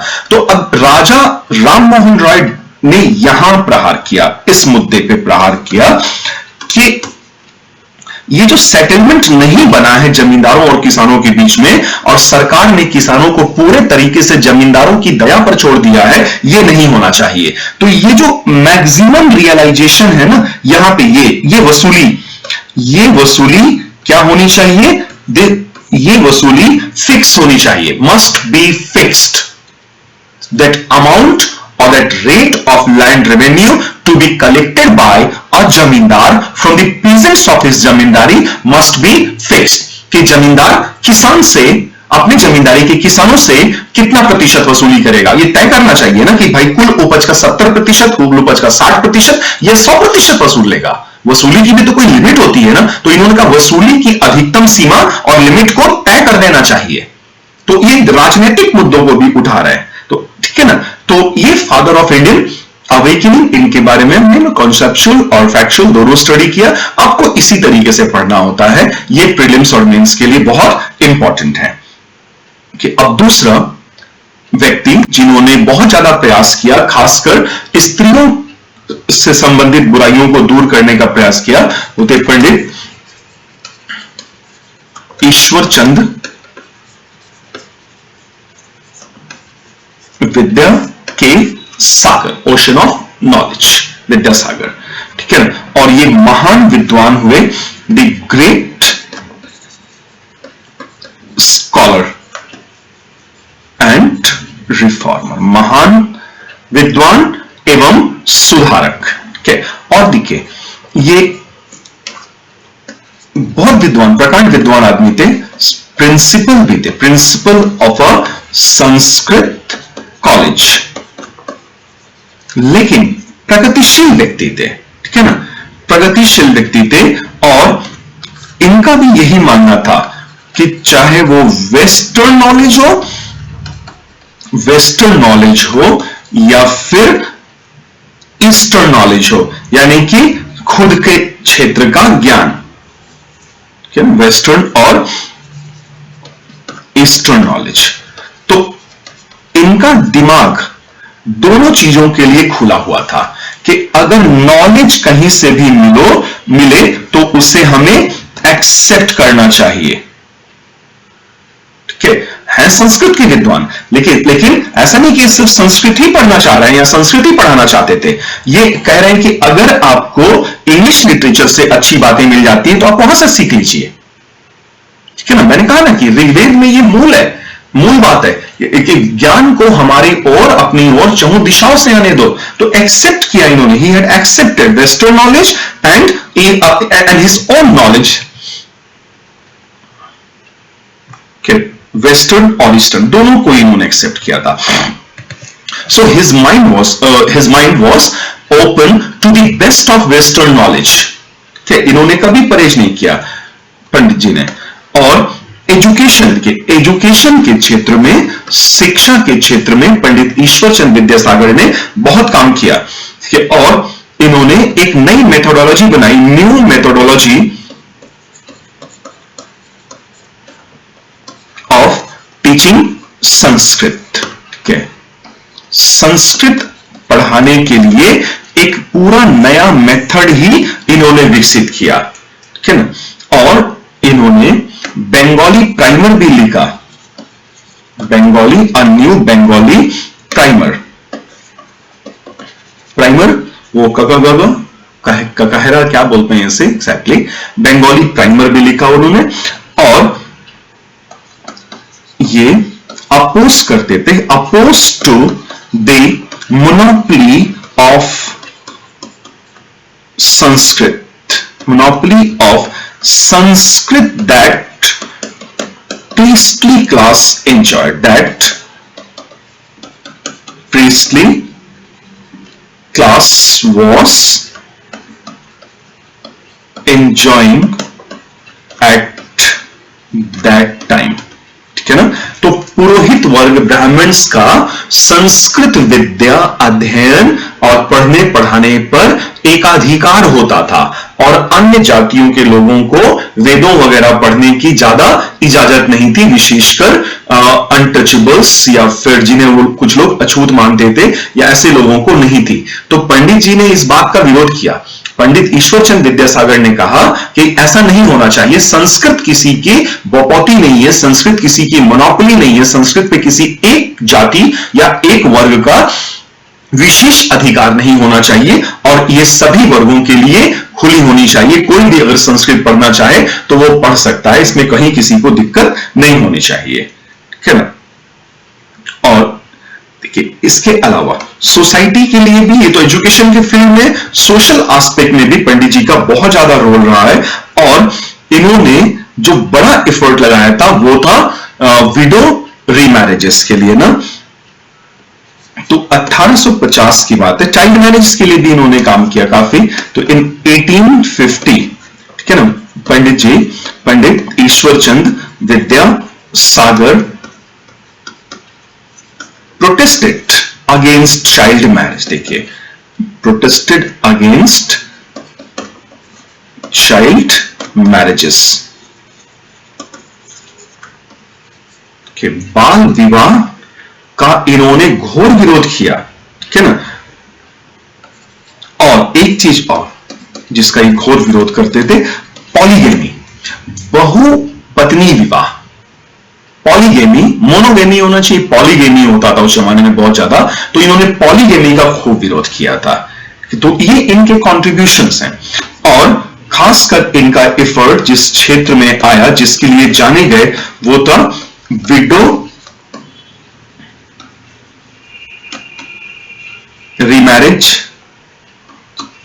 एक्ट 1856। इन्हीं के प्रयासों से मूल रूप से विधवा पुनर्विवाह अधिनियम 1856 पारित हुआ था, ठीक है ना। रेगुलेशन नंबर 15 1856 का अधिनियम विधवा पुनर्विवाह को मान्यता प्रदान की गई। क्या बोलना, होने ही नहीं देते थे लोग। तो अब यहां पे देख रहे हैं हम पंडित जी के बारे में हमने पढ़ा, पंडित ईश्वरचंद विद्यासागर। अब महान दार्शनिक स्वामी जी, स्वामी विवेकानंद, वेदांती, उपनिषदों के महान ज्ञाता, व्याख्याता, और उन्होंने एक मिशन, सामाजिक धार्मिक सुधारों के लिए एक पूरे मिशन की स्थापना की थी जो आज भी जीवित है और बहुत बढ़िया काम कर रहा है। रामा कृष्णा, ठीक है ना, रामा कृष्णा मिशन या मूवमेंट, ठीक है, जो कहना चाहें, रामा कृष्णा आंदोलन और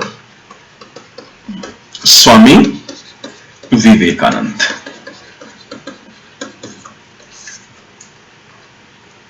ठीक है, स्वामी विवेकानंद जी के गुरु रामकृष्ण परमहंस। स्वामी विवेकानंद के वेदांती दार्शनिक थे, उपनिषदों के ज्ञाता थे, और उपनिषदों में ईश्वर का जो स्वरूप है वो निर्गुण और निराकार ब्रह्म की उपासना करना है। तो स्वामी विवेकानंद जी, स्वामी जी ब्रह्म की उपासना में यकीन रखते थे, जबकि स्वामी जी के गुरु रामकृष्ण परमहंस वो मूर्ति पूजा में अधिक यकीन रखते थे। हालांकि ऐसा नहीं कि स्वामी विवेकानंद ने मूर्ति पूजा का खंडन कर दिया, ऐसा नहीं किया। स्वामी विवेकानंद को मूर्ति पूजा से कोई दिक्कत नहीं है, कोई समस्या नहीं है। ये कह रहे हैं कि मूर्ति पूजा आध्यात्म की तरफ बढ़ने का एक निचला पायदान है, एक सीढ़ी है। और जब आध्यात्म के आप ऊपर वाली सीढ़ी पे होंगे, ऊंचे पायदान पे होंगे, तो वहां मूर्ति पूजा से दिमाग हट करके कहां चला जाएगा? निर्गुण और निराकार सर्वव्यापी ब्रह्म की ओर चला जाएगा। और हम सब ब्रह्म के ही मैनिफेस्टेशंस हैं, हम सब ब्रह्म का ही अंश हैं। तो स्वामी विवेकानंद वेदांती थे, उपनिषदीय दर्शन के महान ज्ञाता व्याख्याता थे, जबकि स्वामी जी के गुरु रामाकृष्ण परमहंस वो मूर्ति पूजा में यकीन रखते थे और मां काली के महान भक्त हुए हैं। लेकिन रामाकृष्ण परमहंस जो इनके गुरु थे, उनका दिमाग देखिए बहुत रेशनल, बहुत लॉजिकल था और ये सभी धर्मों की एकता में विश्वास करते थे। तो इन्होंने एक बार अपना एक्सपीरियंस शेयर किया। देखिए कैसे फील करते हैं ये महान लोग, ठीक है, तुच्छ लोगों से, तुच्छ मनुष्यों से कैसे अलग होते हैं। तो एक बार रामाकृष्ण परमहंस पूजा कर रहे थे, तो उन्होंने कहा कि मां काली ने मुझे साक्षात दर्शन दिए हैं। और उस दर्शन देकर के पूछा कि ऐ रामाकृष्णा, तूने मुझे क्यों याद किया, तूने मुझे क्यों बुलाया? तो रामाकृष्ण परमहंस ने उत्तर दिया कि हे मां, मैंने तो सिर्फ दर्शन चाहा था, मैं कुछ नहीं चाहता हूं आपसे, मुझे थोड़ी कुछ चाहिए, मैंने किसी भौतिकतावादी मांग के लिए आपको नहीं बुलाया। तो फिर मां काली चली जाती हैं और फिर इसके बाद रामाकृष्ण परमहंस का इंटरेस्ट, इनकी रुचि इस्लाम की तरफ होती है और ये फिर इस्लाम का भी खूब अध्ययन करते हैं। तो एक बार इन्होंने कहा कि मैं इस्लाम के दृष्टिकोण से अल्लाह का स्मरण कर रहा था, खुदा का स्मरण कर रहा था, तो खुदा मुझे साक्षात दर्शन देता है, मुझे फील हुआ खुदा, और अल्लाह ने मुझसे पूछा कि ऐ रामाकृष्ण, तूने मुझे दूसरी बार क्यों बुलाया? यानी कि अल्लाह, मां काली में इनको कोई मूलभूत अंतर नहीं दिखाई दे रहा है। जब आप एक रूढ़िवादी मानसिकता से ऊपर उठ जाते हैं ना, तो इस तरह की चीजों में विभेद नहीं करते हैं कि ये राम मेरा है, रहीम तेरा है, अली मेरा है, बजरंगबली तेरा है। ये सब तुच्छ मनुष्य लोगों का हरकत होता है, उनकी सोच होती है। जब आप अध्यात्म के ऊंचे स्तर पे होते हैं ना, ऊपरी पायदान पे होते हैं, तो आप अल्लाह, ईश्वर, गॉड, इन सब ब्रह्म में, इनमें भेद नहीं करेंगे कभी भी।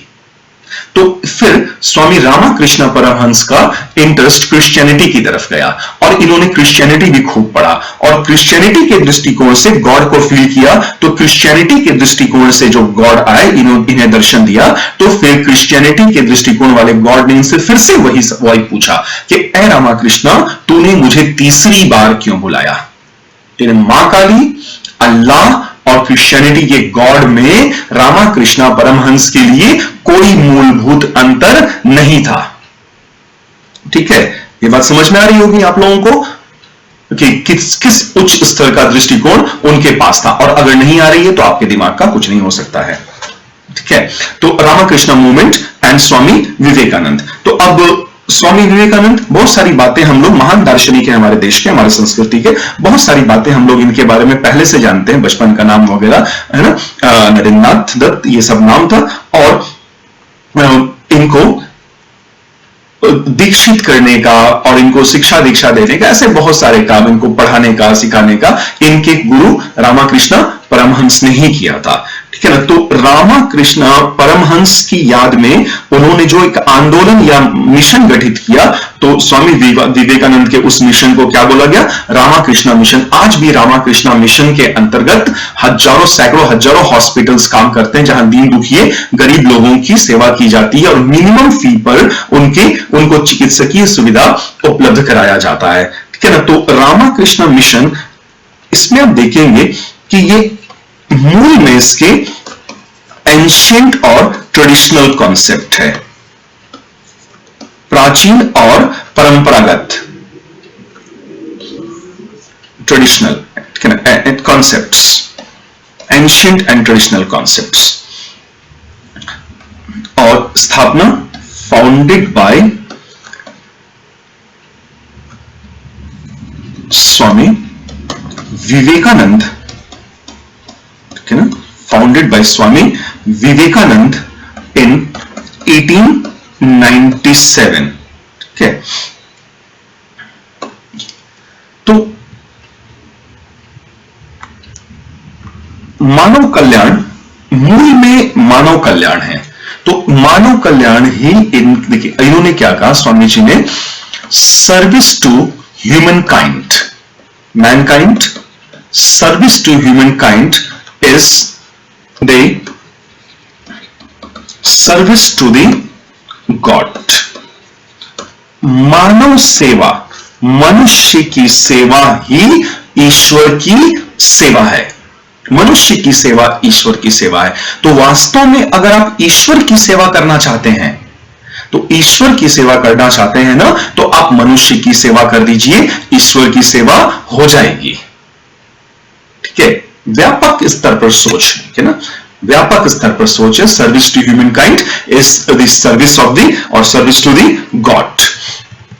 तो और जो बड़ा योगदान स्वामी विवेकानंद का रहा है वो ये कि ये नव हिंदूवाद के प्रीचर के तौर पे, उपदेशक के तौर पे उभरे, प्रीचर ऑफ न्यू हिंदुइज्म। ठीक है ना, नव हिंदू धर्म को आगे बढ़ाने, यानी कि हिंदू धर्म को आगे बढ़ाने, उसका विस्तार करने, प्रचार प्रसार करने, उसमें व्याप्त बुराइयों को दूर करने और नई चीजों को जोड़ने का कार्य किया था स्वामी जी ने। तो इसीलिए उन्हें बोलते हैं प्रीचर ऑफ न्यू हिंदुइज्म। ठीक है, और आप लोग जानते हैं कि 1893 में शिकागो में वर्ल्ड पार्लियामेंट ऑफ रिलीजन्स बुलाया गया था, पार्लियामेंट ऑफ रिलीजन्स बुलाया गया था, और उस धर्म संसद शिकागो में दुनिया भर के दार्शनिक धर्मगुरु एकत्रित हुए थे, और वहां पर स्वामी जी ने एक अमिट छाप छोड़ी थी अपने व्याख्याओं से। उन्होंने वहां हिंदू धर्म को एक्सप्लेन किया था और इसके महान और उदारवादी दृष्टिकोण को भी एक्सप्लेन किया दुनिया के सामने। तो वहां उन्होंने ये दिखा दिया कि हिंदू धर्म, जैसे कि कुछ लोग सोचते हैं कि नैरो पर्सपेक्टिव में, कि एक संकीर्ण विचारधारा के तौर पे सोचते हैं, ऐसा कुछ भी नहीं है, ये बहुत बड़ा दृष्टिकोण है। ठीक है ना, Hinduism is a much broader concept and instead of any one religion, Hinduism is considered to be a way of life. ये जीवन जीने की एक पूरी पद्धति है। ठीक है, ये दुनिया के सामने स्वामी जी ने हिंदू धर्म का एक नया रूप, एक बहुत बेहतर रूप सामने रखा था। तो और वहां पे उन्होंने अपने एड्रेस से, अपने भाषणों से दुनिया भर के लोगों पर अमिट छाप छोड़ दी थी। ठीक है ना, तो अब स्वामी जी का जो इसके अतिरिक्त योगदान है कि इन्होंने मांग की कि खत्म किया जाए, रोक लगाया जाए। So Swami ji decreed untouchability, untouchability and the caste system, जाति प्रथा और उसमें व्याप्त छुआछूत जैसी खतरनाक बुराइयों को, इसको खत्म किया जाए। ठीक है ना, और उन्होंने निंदा की किस बात की? He had condemned the touch me not attitude, touch me not attitude of Hindus in religious matters, धार्मिक मामलों में, in religious matters, touch me not attitude of Hindus in religious matters। तो स्वामी जी को इस बात का बड़ा अफसोस था, इस बात का बड़ा दुख था, और ऐसा उन्होंने ही कहा कि हिंदू धर्म पतीली में, किचन में सिमट करके रह गया है, और is suffering from Hinduism has been confined to the vessels and is suffering from touch me not attitude, कि ये मत छुओ, वो मत छुओ, ये मत करो, वो मत करो, ये मत खाओ, वो मत खाओ। ये हिंदुइज्म नहीं है। हिंदुइज्म बहुत बड़ा, बहुत विशाल कंसेप्ट है, बहुत विशाल संकल्पना है। आपको सालों लग जाएगा हिंदुइज्म समझने में। मैं 10 साल 11 साल से ये सारी चीजें पढ़ा रहा हूं, अब जाकर के मैं हिंदुइज्म के महान उस विशाल संकल्पना को थोड़ा बहुत समझ पाता हूं। अच्छे से तो अभी भी बहुत नहीं समझ पाएगा, इसके लिए बहुत पढ़ना पड़ेगा। इसके लिए उपनिषद आपको पढ़ने पड़ेंगे, 4 वेद पढ़ने पड़ेंगे, 108 उपनिषद पढ़ने पड़ेंगे, कितने पुराण हैं, पुराण पढ़ने पड़ेंगे, भगवत गीता पढ़ना पड़ेगा। भगवत गीता तो खैर मैंने पढ़ा है थोड़ा बहुत, बहुत ज्यादा नहीं डीपली स्टडी किया है, लेकिन समझता हूं ठीक है कि वास्तव में हिंदुइज्म क्या है।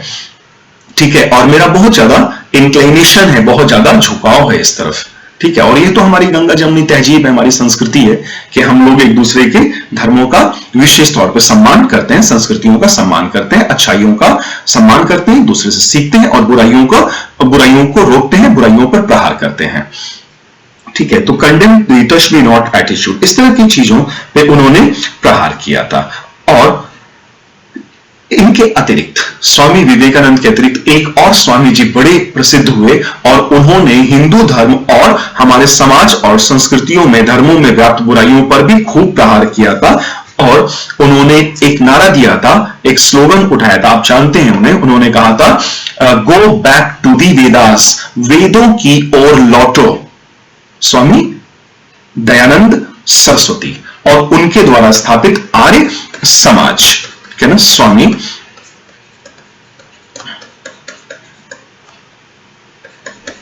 दयानंद सरस्वती एंड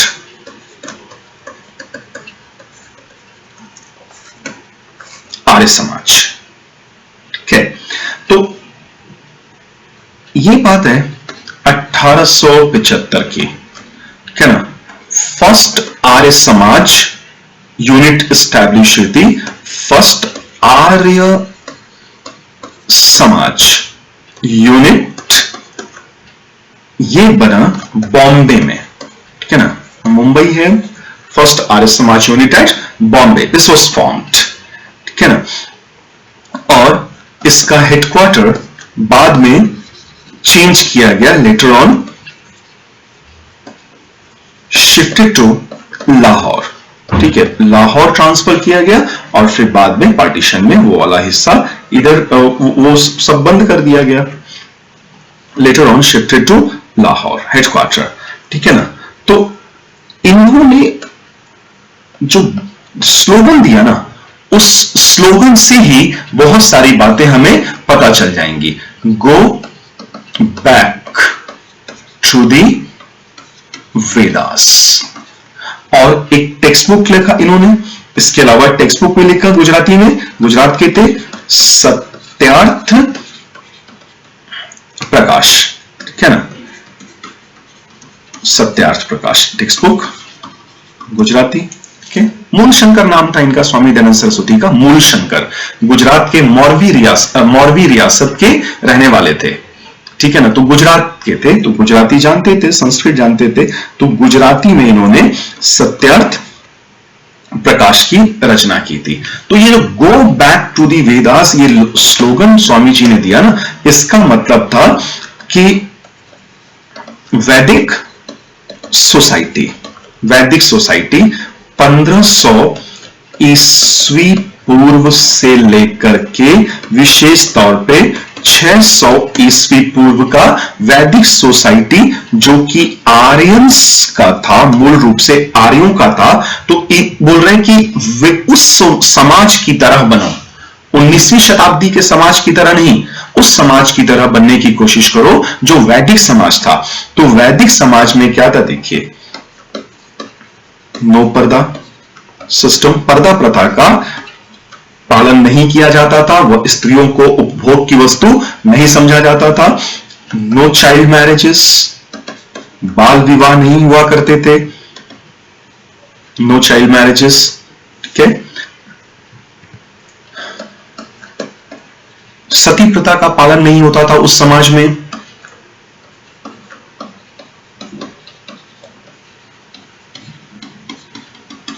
छुआछूत जैसे भाव नहीं थे। विडो रीमैरिजेस अलाउ थे, ठीक है ना, विडो रीमैरिजेस वर अलाउड, विधवा पुनर्विवाह की आज्ञा होते थे। तो बुराइयां बहुत कम थी उस समाज में, एक बेहतर समाज हमें नजर आता है। आर्यों का वैदिक समाज एक बेहतर समाज नजर आता है। थोड़ी बहुत बुराइयां थी, लेकिन वो हम लोग जब वो रेगुलर क्लासेस में वैदिक कल्चर पढ़ते हैं तब हम लोग वहां पे पढ़ते हैं। फिलहाल हमारा उद्देश्य वैदिक कल्चर पढ़ना नहीं है, हमारा उद्देश्य सामाजिक धार्मिक सुधार आंदोलन पढ़ रहा है, ये पढ़ रहे हैं हम लोग ना। तो वेदों की ओर लौटो का नारा इसलिए दिया क्योंकि वैदिक समाज में, आर्यों के वैदिक समाज में, ना तो पर्दा प्रथा थी, ना बाल विवाह होते थे, ना सती प्रथा का पालन था, छुआछूत का भाव नहीं था, और अगर था भी तो वैदिक काल के एकदम अंत में थोड़ा बहुत शुरू हुआ था। Widow remarriages were allowed, women education था, एजुकेशन ऑफ वुमेन, स्त्रियों को शिक्षा का अधिकार था। तो ऐसी बहुत सारी खूबियां थी जिसकी वजह से स्वामी दयानंद सरस्वती ने यह नारा दिया था, go back to the Vedas. और शिक्षा के क्षेत्र में स्वामी जी का बहुत बड़ा योगदान रहा, या बल्कि यूं कह ले कि आर्य समाज का बहुत बड़ा योगदान रहा है। तो और वो योगदान क्या है? वो योगदान है दयानंद एंग्लो वैदिक इंस्टीट्यूशंस, जो आज भी ऑपरेशनल है ऑल ओवर इंडिया। आप हर शहर में आपको दयानंद एंग्लो वैदिक इंस्टीट्यूशंस मिलेंगे। देखिए, इसी से पता चल जा रहा है, एंग्लो मतलब इंग्लिश यानी कि मॉडर्न एजुकेशन, इंग्लिश एजुकेशन, और वैदिक यानी कि अपना परंपरागत शिक्षा पद्धति, अपने परंपरागत धर्म और संस्कृति, साहित्य, भाषा, ये दोनों पढ़ाया जाता है। एंग्लो प्लस वैदिक इंस्टीट्यूशन ये पूरे कंट्री में आज ऑपरेशनल है और शिक्षा के क्षेत्र में बड़ा काम कर रहे हैं। सोचिए 1875 में बना हुआ इंस्टीट्यूशन आज भी कितना बड़ा योगदान दे रहा है। ये हमारे इतने महान सामाजिक धार्मिक सुधारक और ये दार्शनिक हुआ करते थे। तो इनके योगदानों से प्रभावित होकर के हमारे महान राष्ट्रवादी नेता सुभाष चंद्र बोस ने इनके बारे में कहा था कि he was the father of spiritual father, ठीक है ना, spiritual father of modern national movement, modern nationalist movement, ठीक है, वो आधुनिक राष्ट्रवादी आंदोलन के आध्यात्मिक पिता सुभाष चंद्र बोस कह रहे हैं। आधुनिक राष्ट्रवादी आंदोलन के आध्यात्मिक पिता थे स्वामी दयानंद सरस्वती, ठीक है। और मुस्लिम हिंदू समाज की तरह मुस्लिम समाज में भी बहुत सी बुराइयां व्याप्त थी। मुस्लिम धर्म इस्लाम में भी कई सारी बुराइयां, रूढ़िवादिता घर कर गई थी। तो उनको दूर करने के लिए, उनको हटाने के लिए जिस समाज सुधारक ने बड़ा अथक प्रयास किया वो थे सैयद अहमद खान, जिन्हें सर की उपाधि दी थी अंग्रेजों ने। तो वो कहलाए सर सैयद अहमद खान, और उन्होंने शिक्षा के क्षेत्र में बड़ा काम किया, मुस्लिम समाज को सुधारने के लिए बड़ा काम किया। और जो उन्होंने आंदोलन चलाया उसे कहा गया अलीगढ़ आंदोलन। तो सर सैयद अहमद खान और अलीगढ़ में प्रारंभ होने की वजह से अलीगढ़ आंदोलन कहा जाता है। तो ऐसा कहा जाता है कि जब खान साहब ने मुस्लिम समाज और समाज सुधार शुरू किया, रूढ़िवादिता पर प्रहार करना शुरू किया, तो इनको 100 से भी ज्यादा बार धमकियां दी गई थी रूढ़िवादी मुसलमानों, मुल्ला मौलवियों के द्वारा, और कई बार इन पे प्रहार किया गया, इनकी जान लेने की कोशिश की गई, लेकिन ये पीछे नहीं हटे और सुधारों का बीड़ा जो उठाया तो वो पूरा भी किया, ठीक है ना। तो लीडिंग मुस्लिम रिफॉर्मर रहे हैं ये 19th सेंचुरी के, ठीक है, 19th सेंचुरी में लीडिंग रिफॉर्मर, ठीक है, in the Muslim community.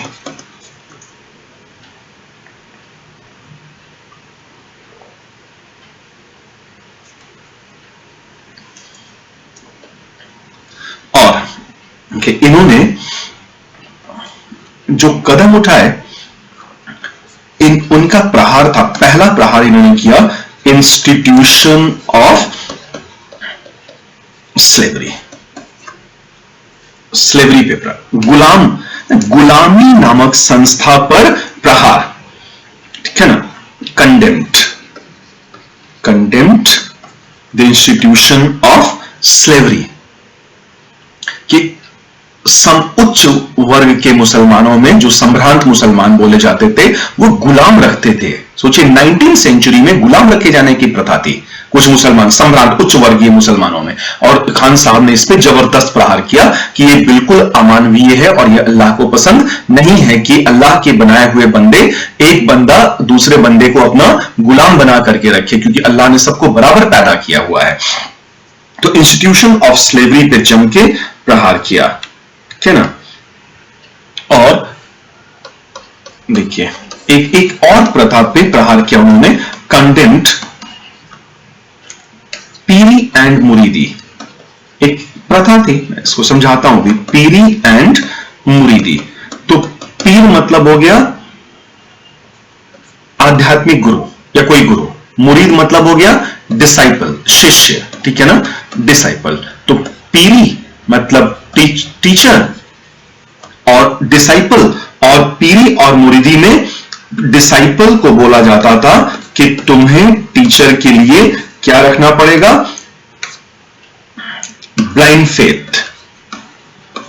Faith and obedience, blind faith and obedience. अब यही पीरी मुरीदी कहलाता था। मतलब गुरु ने जो कह दिया, पीर बाबा ने जो कह दिया, मुरीद उसको मानना ही मानना है, वो ब्लाइंड फेथ रखेगा और मानेगा। अंधभक्ति इसी को बोला जाता है ना, ये भक्त कहलाते हैं ऐसे लोग, अंधभक्त। तो अंधभक्ति और भक्त होना, देखिए भक्त होना और अंधभक्त होने में फर्क है। भक्त जरूरी नहीं है कि अंधा हो। अगर भक्त लॉजिकल है, तार्किक है, वैज्ञानिक दृष्टिकोण का है, तो समस्या नहीं है। अगर अंध है, मतलब अंधभक्त का मतलब होता है जो विवेक ना रखे, जो विवेचना ना करे, ठीक है ना। तो अंधभक्ति का मतलब हो गया, देखिए, absence of logic, rationality, scientific temper and inquiring spirit. तर्क करना, तार्किकता, वैज्ञानिक दृष्टिकोण, अन्वेषणात्मक क्षमता का जब अभाव होता है, तो मुरीद पीर का क्या बन जाता है, अंधभक्त बन जाता, ब्लाइंड फेथ। तो खान साहब बोल रहे हैं ये एकदम गलत है, पीरी मुरीदी एकदम गलत है। वो कह रहे हैं कि लॉजिक होना चाहिए, रेशनैलिटी होना चाहिए, पढ़ो, तर्क पढ़ो, है ना, मैथमेटिक्स पढ़ो, फिजिक्स पढ़ो, लॉजिक पढ़ो, तब सब समझ में आने लगेगा। इस तरह से चीजें कि किसी के सामने सरेंडर नहीं करना होता, इस तरह से आंख बंद करके जांचना परखना पड़ता है, जांच परख करके चीजों को एक्सेप्ट करना चाहिए। और फिर खान साहब ने एक पत्रिका भी निकाली, मैनर्स और मॉरल्स को इंप्रूव कराने के लिए, improvement of manners and morals, नैतिकता और कैसे व्यवहार करना है परिवार में, समाज में, माता पिता के प्रति आपका क्या व्यवहार होना चाहिए, भाई बहन के प्रति क्या व्यवहार होना चाहिए, एक व्यक्ति का दूसरे व्यक्ति से क्या व्यवहार होना चाहिए, है ना। तो ऐसी बहुत सारी चीजें ये सिखाते थे, मैनर्स और मॉरल्स सिखाते थे।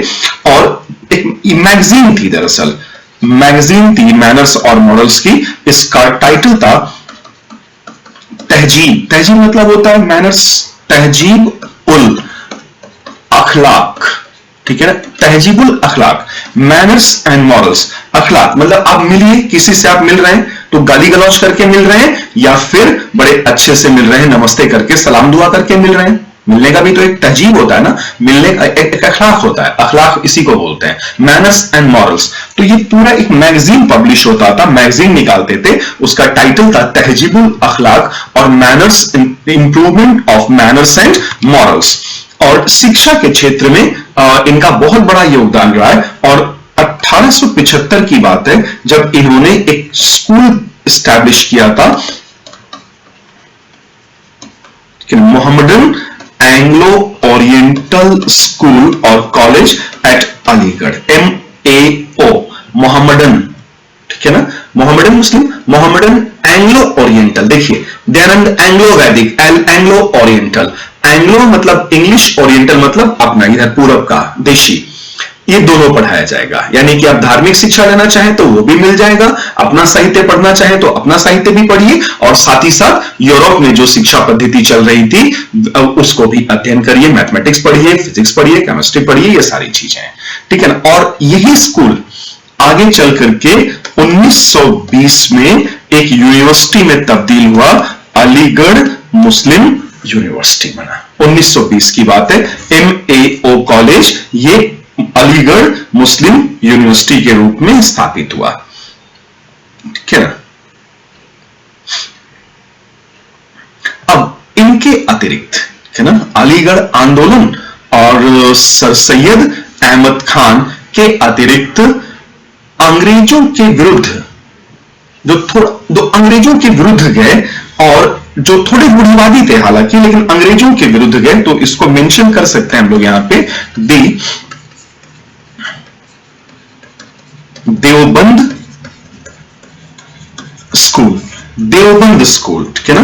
तो ये ऑर्थोडॉक्स रूढ़िवादी लोग थे, Orthodox section among the Muslims, मुसलमानों में रूढ़िवादी वर्ग, ठीक है ना। और इनका उद्देश्य था कि परंपरागत शिक्षा पद्धति चले, अंग्रेजी नहीं, ट्रेडिशनल, देखिए ट्रेडिशनल इस्लामिक लर्निंग, तो ट्रेडिशनल इस्लामिक, परंपरागत इस्लामी शिक्षा के लिए इन्होंने एक आंदोलन चलाया था, उसी को बोलते हैं कि देवबंद आंदोलन, ठीक है ना। देवबंद एक जगह का नाम है, सहारनपुर, ठीक है ना, वहां से ये शुरू हुआ था। तो ये पुनरुत्थानवादी रिवाइवलिस्ट मूवमेंट था, ठीक है ना। इसमें समाज में सुधार करने का ज्यादा मादा नहीं था, यह समाज की बुराइयों को नहीं दूर करने का, मूल मुद्दा समाज की बुराइयों को दूर करने का नहीं था, मूल मुद्दा था परंपरागत इस्लामी शिक्षा पद्धति का प्रचार और प्रसार करना, उसको फैलाना। तो it was like a revivalist movement, पुनरुत्थानवादी आंदोलन था, ठीक है। और इनके दो मूल उद्देश्य थे, देखिए एक तो था कि अंग्रेजी राज का विरोध करना है, अगेंस्ट द ब्रिटिश राज, ठीक है, ब्रिटिश राज का विरोध, घोर विरोध, ठीक है ना। और दूसरा pure teachings of Quran, adulterated teaching है, pure teachings of Quran, Quran की जो शिक्षाएं, मुसलमानों की पवित्र पुस्तक कुरान, जिसे अल्लाह की वाणी कहा जाता है, माइथोलॉजिकल तरीके से अल्लाह की वाणी, जैसे वेदों को बोलते हैं ईश्वरीय वाणी, वैसे ही मुसलमान लोग कहते हैं कुरान को अल्लाह की वाणी है। तो वो विशुद्ध तरीके से इस्लाम का अध्ययन कराना चाहते थे, डिस्टॉर्टेड नहीं। तो एक तो ये पक्ष था इनका कि ये ब्रिटिश राज के घोर विरोधी थे, ठीक है ना, और दूसरा कि ये कुरान की विशुद्ध शिक्षा को फैलाना चाहते थे। तो इस रिवाइवलिस्ट मूवमेंट को कासिम ननौतवी और रशीद अहमद गंगोही ने स्थापित किया था, रशीद अहमद